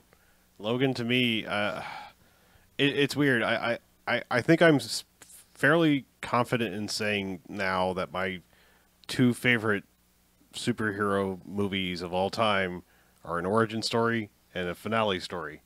Because I mean, I know I'm banned from saying it, but Batman Begins I think is like the perfect fucking origin story. I agree with you. And this, like, holy shit. Like, I mean, Logan works for me on so many different levels because it's it's weird. Like I think the reason those two movies click with me the most is they feel the most outside the comic book formula. Like there are moments you can easily lose yourself and like go, oh yeah, shit, I'm watching a comic book movie. Like this is Wolverine here. Yeah. Like it's just like there's a moment where you go like, oh fuck yeah, eventually this is a Batman movie. Like there's so much like not Batman and Batman Begins. There's so much like you kind of forget that Logan is Wolverine in this. And well, it's because just there's no jumpsuits and right. That's what I mean, and that's why it works for me. And somehow it's not really directly the movie that does it, but I feel like we have been on such a roller coaster ride of quality for the X-Men movies over the years that like it just somehow this like nearly 20-year span is like somehow just washed away, and like here is a real movie. I mean, to me. I don't want to be hyperbolic, but like to me, Logan is like a real fucking film. Like I mean, like an honest to god like Cassavetes like fucking film. Like I mean, it's like it is just like it is like this thing that is just like it just happens to also be a superhero. It has gravitas. To yeah, it. yeah, That's it does. earned. Yeah, and I mean, and it's just it's like it's absolutely bizarre to me, and like I fucking loved it, and I mean, like two massive gut punches in that movie, and. Just holy shit! I mean, like this is not to shit on Hugh Jackman, who I think probably did one of the best roles he's done, or best versions of the role that he's played for almost 20 years that he's ever done. But Patrick Stewart, Jesus Christ! I mean, that is fucking Oscar caliber in a fucking comic book movie like that. I mean, seriously, like I mean, if I know he probably won't be because it'll all be like. Oscar bait bullshit movies that'll get Oscar nominations, but like he deserves a fucking Best Supporting Actor Oscar nomination, and it won't happen. But I'm saying like it would fucking, be nice. he fucking does, and yeah, I adore that movie, but not quite as much. There's one better. All right. So that's it. Yeah, my number 2, Harlow mentioned earlier, is Get Out. It's one of those movies like. You know, the best sci-fi, the best horror kind of put a mirror back on the audience and make you go, I kind of wasn't thinking about it that way. And Get Out is very much a movie that gave me a lot of self-reflection, to be totally honest. And, you know, and it's very effective in putting you in the shoes of Chris, its protagonist. Especially like I've talked to black friends about this, and they're basically like, yeah, they get the whole when you're the only black guy in a room full of white people. That movie gives you that feeling very, very. It makes it very real when you're watching that movie. Is you can feel everything that he is feeling in so many of these scenes, and just the commentary it's making on. Basically how we treat race in this country, and you know even now, you know, and how many people that are just kind of like think that they're good, you know, and they don't even realize that some of the shit they're doing is just, you know, it's when black people can be amongst black people where there's no white people there, they can be like, can you believe that shit? Yeah. You know, whereas like the white people are like, I thought we were cool, you know, and they have no idea they're even doing some of this stuff. And that this is a movie about so much of that. Yeah. And it's obviously because it's a movie, it gets inflated to a level where, you know, the conflict has to come a certain way. But man, that it's such a journey. I don't know any other way to describe it, but it is fucking intense throughout. Because that's the thing is it's like it's got all these messages, but it's not like, hey, here you go. You know, here's all the answers. Here's what we're talking about. You know, it's not like Blade Runner where there's suddenly the flashback that explains, oh yeah, remember what we were doing an hour ago? You know, there's like nothing of that. It knows how to play its hand exactly the way it needs to be played. But it definitely, you know, I think someone on Twitter, they said, I knew the movie was real when the white guy with dreadlocks in front of me started undoing them during the movie. Where it's one of those that feels like it should be seen by basically everyone. Yeah. You know, like and it really shines a mirror on so many things that me as a white person would not have thought about before watching that movie. So I think that's the sign of a truly great movie, when it can make you think about your behavior and how it affects others, and how to How to be a better human. Yeah, how to be better. And like you said, by the end, you're just like, God, yeah, please let what's happening be exhausting, be a good thing, draining. Because there is a very, like, the end can very much be a way where you're like, oh fuck, this is really about to happen, isn't it? And they kind of they mess with expectations throughout that movie. So, but I look forward to seeing anything Jordan Peele makes from this point forward. Yeah. Yep. And I'm glad he didn't put himself in it. Yeah. Yeah. I think it takes a lot of self-control to be able to look at the movie and go, I can't be in this. Like, there can't be any point of that with myself. So, it's a fantastic movie, and I think everyone should see it. I mean, unfortunately for him, it also would have been like, because I mean, he's known for comedy, so like him showing up would have just like suck the feeling out for a second and be like, it's the guy that does the thing, the character that I like on that show. It's like, no, you don't need that. Yeah, it feels like something first-time filmmakers are always like, well, I got to do this, especially when it's actors become directors. That's the kind of a thing that keeps happening, and I'm glad that he didn't do that at all. And he, it obviously shows that he has incredibly good judgment in filmmaking. So it's great. It's my number 2. My number 2 is a little bit less serious than that. But it is The Last Jedi, which is great. I've talked about it ad nauseum already. I feel like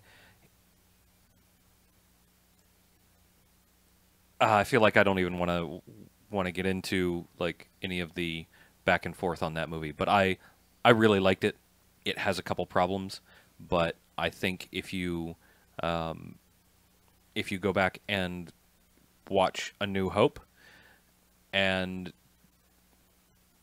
if you can make a case for, if you decide that The Last Jedi is a bad movie, then you need to be required to go back and make a case for why A New Hope is a bad movie.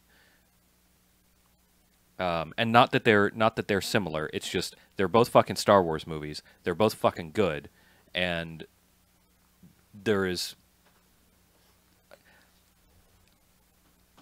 I think you have to look at The Last Jedi with as fair a lens as you give A New Hope.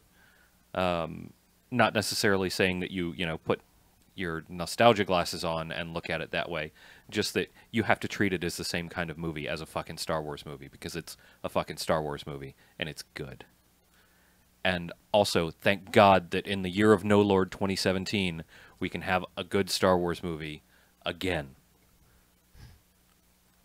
I'm just happy about that. I'm still damaged from the prequels, so having a good Star Wars movie makes me say thank you. Thank you, universe, for giving me this before I die next year, or this year in 2018, to thermonuclear holocaust. Yeah. Thanks. My number 2 is a Chapter 2. It is John Wick 2. When I left the theater after seeing that movie, I said, I've seen the best film of 2017. And that was in February. I was surprised that one movie came along and was better, but... Made that call really early. Yeah, I was just like, man, fuck, this is fantastic. It doesn't have the emotional weight that the first one does, because it doesn't have that catalyst in it. And then also John Wick 2 starts with a scene that kind of seems like some weird parody of the first movie, where the situation is being described in almost a joking manner, like, can you believe this shit? And but it leads into just ridiculousness of like John Wick the shark showing up to just fucking stealth out of nowhere and murder people. And then everything from that point on, I realize that it's more of the same, basically, and some of it is not as good as the first one, but it's still above and beyond any other action movie. I mean, it's fucking intense and out there and is giving me everything I want. It's not... John Wick murders a lot of dudes. He murders a lot of dudes that have it coming. And none of them are... It doesn't feel like, okay, I've seen this. He's going to kill that guy. Oh, yeah, all right. It's just like, no, each way is just like, he killed the guy with the train. He killed that guy with a pencil. He killed... I mean, it's just... A fucking pencil. Yeah, I mean, he like pushed a bullet into a guy's head. Just crazy shit over and over again. I don't mind where that movie ends up. I think it's real dumb, but whatever, man. I would go when the third one comes out and that's the premise. Fine, whatever. I'm there. I'm gonna watch John Wick murder everyone on the planet, like a one-man nuclear holocaust. That's fine. I'll watch that. Yeah, John Wick 2. It's great. It's fantastic. It's my number 2 film of the year. I really appreciate that you say nuclear. I don't appreciate that you say nuclear. I say it just to make people upset. No, I think you just are dumb. I'm kidding about the dumb part. No, you're not. You're dumb. You're dumb when it comes to that word. I've said that word wrong on purpose so many times just to rile people. Yeah. I probably started saying it that way. I think you just say it that way now, and that's what makes you dumb. Well, when that nuclear blast comes, my hair is going to be back like the Maxwell guy. Yes. Anyway, yeah. we have fun here. We do. Do we? All right. Yes. On to number At my one. expense. We're doing number ones now? Yeah, we should number one it.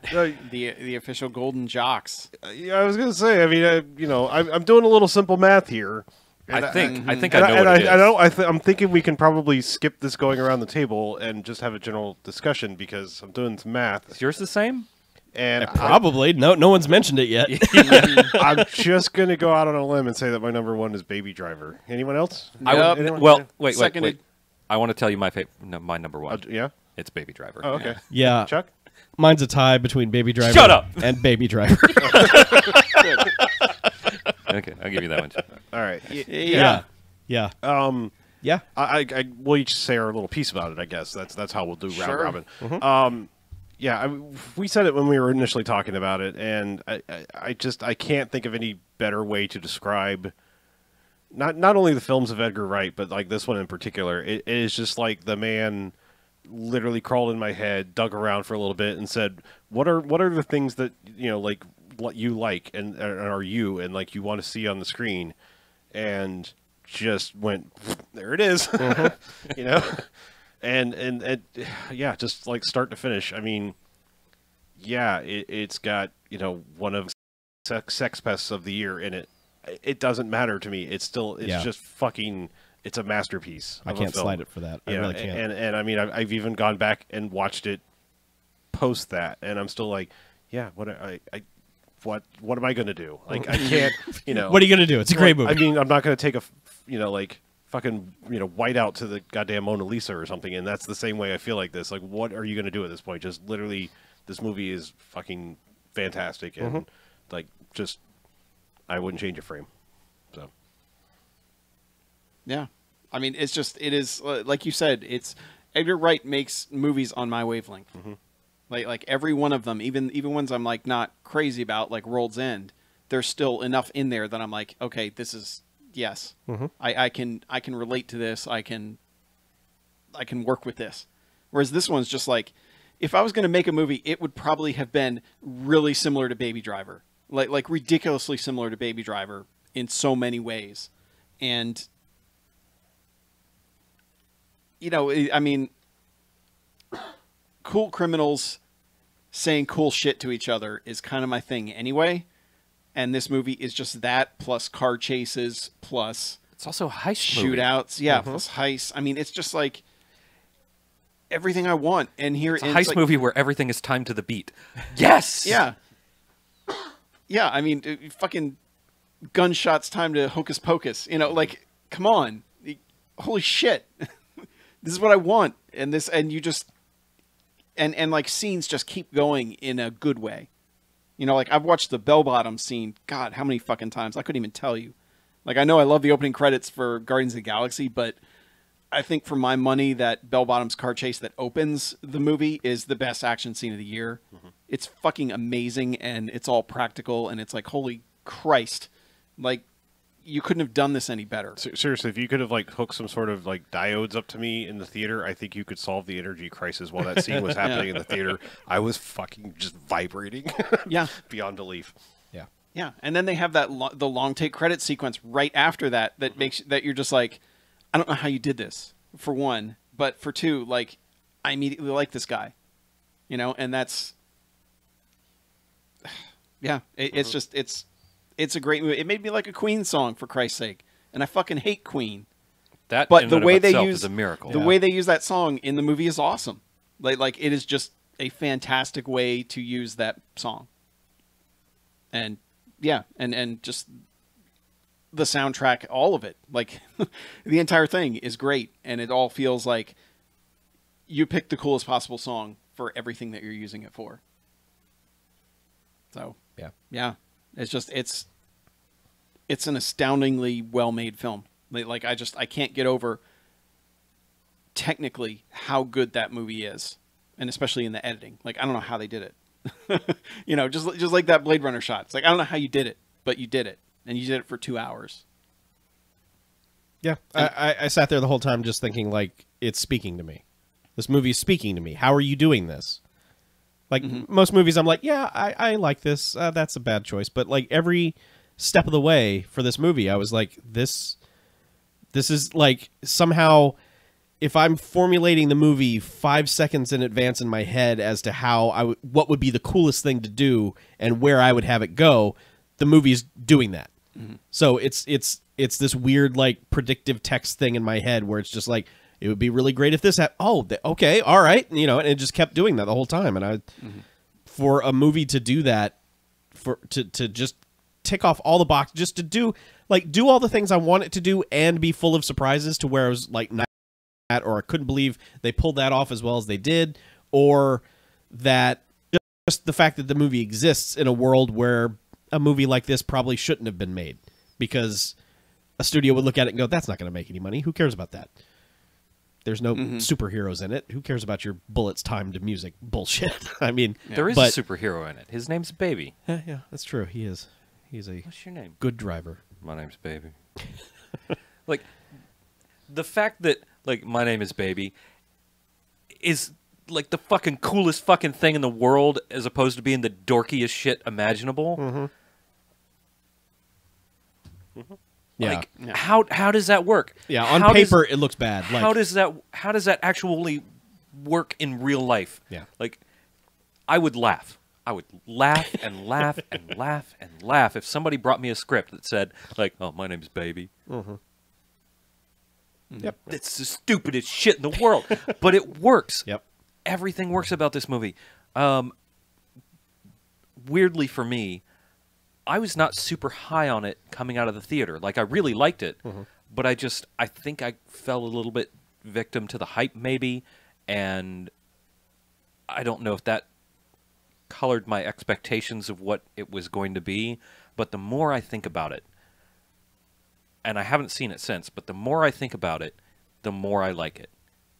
I don't think there's anything that I would change about it. If we could live in a world where Kevin Spacey wasn't a douche nozzle, I'd prefer that. I'd prefer that. Yeah. But that's the only thing that I have a reservation about. Sadly, his acting is really good in it. I wish that he had not hurt people like he did, but I remember saying when that movie was over, I was like, that's the Kevin Spacey you want. Yep. And now especially, that's the Kevin Spacey you not want, not the one that's the real Kevin Spacey. Right. So yeah. just be like this cool actor, man. Stop being a dick, but whatever. Just go away forever, please. But I don't know. It doesn't get any better this year for me. Yeah. There's so many little good touches in it too. Like Joe, who he lives with, being this deaf guy in a movie that's all about sound and music and timing, is just such a nice touch. And to get an actual deaf actor in it, Yes. and to have them communicating via sign language for all their scenes is just, there's stuff like that, you know, and the scene where he kind of has to leave him is like that one got me. Yep. And then when they're playing easy in the car at the end, that one really gets me. You know, it's like, so not only do you have this amazing action movie with like cool dialogue and everything, but you're also got one that's like, God damn it, movie. You know, just like Guardians of the Galaxy. It's like, okay, fine. Yep. So, yeah. And I just love that the ending is somewhat ambiguous. Yeah. Yeah. Yeah, it's just funny. I'm thinking about like my top 2 movies were things that were in some way, shape, or form culminating for about, or coming together for about 20 years. Like, I mean, Edgar Wright literally started thinking about scenes for that when he was listening to Bell Bottoms back when that came out in Right, yeah. 1997. Yep. It's just like, that's kind of fucking cool that like just someone to stick with something and get it to come together. That long. Anyway. Yep. So yeah, I'm just glad we had such a good year. Yeah. Yeah. Like legit, I remember last year we were just like, well, I have like 2 movies that got 5 stars total. Yeah. And I didn't. Yeah. It wasn't like I only saw like 7 or 8 movies last year. I saw a lot of movies last year, and still, I just felt like it was not a good year for the type of stuff we want. Right. Whereas this year definitely was. I mean, Hollywood, it still kind of seems stuck in. All right, we need a sequel to this, and what old property can we reboot, but still make it a sequel? Just all that sort of shit. And it's good to see that you've got stuff like Blade Runner where they're doing that, but they're doing something different with it. And At least they're doing a new part of the universe and not rehashing everything. I mean, like, Baby Driver is the only original IP on my top 5. Same here. Get Out is on mine too, but Yeah. My other 4s are sequel, 8th sequel, sequel, 8th sequel. Yep. Technically 9. 9, whatever. If you count Rogue One. Yeah. Even more if you count like the Ewok movie. Right. Yeah. and the, And the Droids Christmas movie. special. Huh? And the Droids movie. They didn't make a Droids movie, did they? They made TV or There were cartoon. 2 Ewok Oh, movies. the Two Ewok. Droids Oh, was a cartoon it was the show. Ewok movies. That's right. Yeah. Yeah. Congratulations, Baby Driver. You're amazing. And a unanimous Golden Jocks winner. Right. Yeah, it's been a while. Yeah. Yeah. Without having to even discuss it or anything. It just Happened. Natural winner. Mhm. Yeah. All right. Well, I think we pretty much summed it all up at this point, right? Yeah, I Yeah. think we did. Sorry for doing a best of show, and you're probably sick of them at this point. Well, we were trapped in the freezer, and It's true. we had to reminisce. Yeah. Right. If you want to tell us whether our opinions are good or bad, please email us, bmf@bmfcast.com. Give us a call on the Garfield phone, 9105-JOCKS-BMF or 910-556-9263. Or check us out at the website, bmfcast.com. There are a bunch of buttons on the right-hand side that will take you to all our socials and let you bitch at us in whichever medium you prefer. If you'd like to bitch at us with your money, go to patreon.com/bmfcast and throw the appropriate amount of money our direction to let us know how satisfied you are or dissatisfied you are. But positive dollars only, please. We have some stuff coming down the pipe, and I know I feel like I've said that for like 2.5 months, but It's true. We have. we have It's been working on stuff for 2.5 months to spice up our Patreon. But it's When work finally slows down and I can focus on doing it Right, again, right. We'll be back on track. you have to slow down at work. I have to slow down at work. That's about it, really. Mm-hmm. Yeah.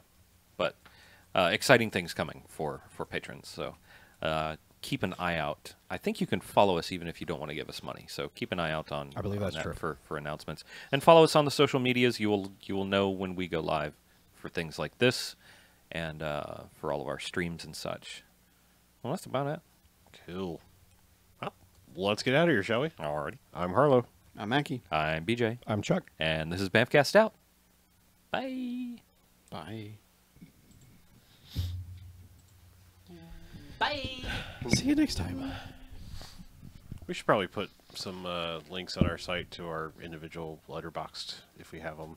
Do you letterboxed or no? I do not. Okay. Just figure if people want to like see what we write or whatnot, follow us there or whatever. Link to my website that's been defunct for 3 years. Oh. It's still up though. Sure it is. Yeah, I forgot to even make a ranking of last year's. Yeah, I have a 2015 list, but I don't have a 2016. I don't think I have a 2014 either. Yeah, I've been doing like years. I guess I could. I mean, I can always go back to our. Well, it also Old gets Docs weird, episodes. like when you're trying to stuff like like stuff like Ex Machina or whatever that only came out in one place in 2014, but I everyone don't saw count. it in I don't 2015. count fucking film festivals. I've just I know. that's off the fucking problem thing. is that Letterboxd does, so then you have to figure out like Yeah, what no, was yeah. last because it had Yeah, like The Colossal Witch, I think it had. way back early in 2016. And I'm Yeah. like, "No, that played like one dumb festival in Austin. Yeah, like whenever Joseph Kahn's Body shows up, it's going to be listed as a 2017 Yeah. movie, even though basically, like, you only saw it at film festivals. Yeah.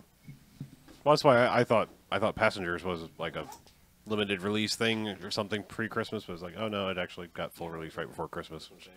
That was a weird movie. That's a weird movie to say like, hey, come out at Christmas. I run into so many movies that came out on Christmas Day that are just Just like, what why the fuck? Who- Like, yeah. I've And to, seen be, this depressing shit. and to be fair, like there's a lot of movies we didn't catch that may have made lists, but they're in that limbo of like it's Yeah. either still I in the don't know if theater- Thor would have or not. I feel like it would have by the trailers, but you just never know. I mean, you didn't seem that high on it, and it seemed to be like in your Oh, wheelhouse it's very much in completely. my wheelhouse. No, like I adore like 90% of that movie. Okay. Mhm. It's like that X-Men First Class thing where it's like 90% of that movie is my fucking jam, and then Yeah. it's just like there's that other 10% where it's like, yeah, Yeah. yeah.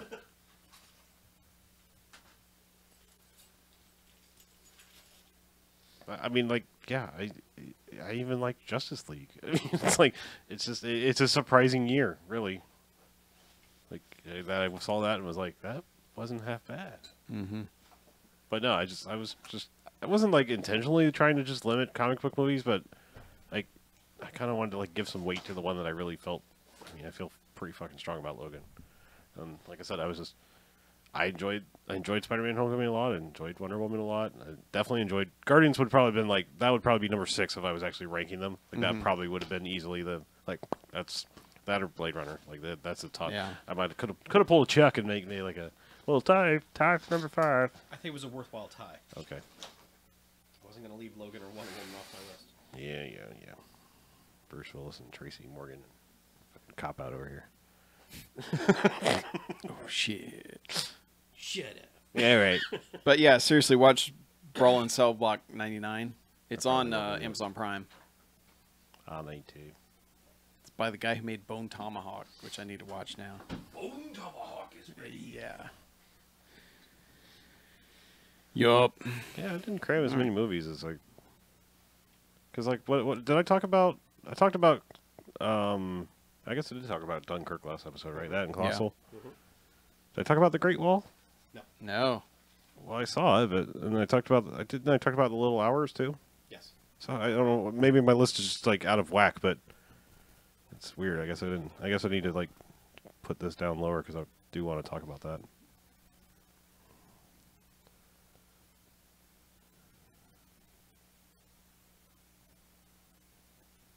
Guess I can skip over Bright. We'll not be talking about that. So what was, give me the Cliff Notes. Bright, what were your ratings? 5 bags. Wow. 1 jocks. 5 bag, it was, wow. All right. That movie actively pissed me off.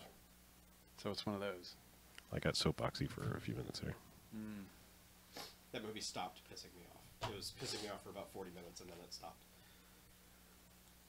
Okay. And without Max Landis writing the next one, I'm super curious to see what they do with it.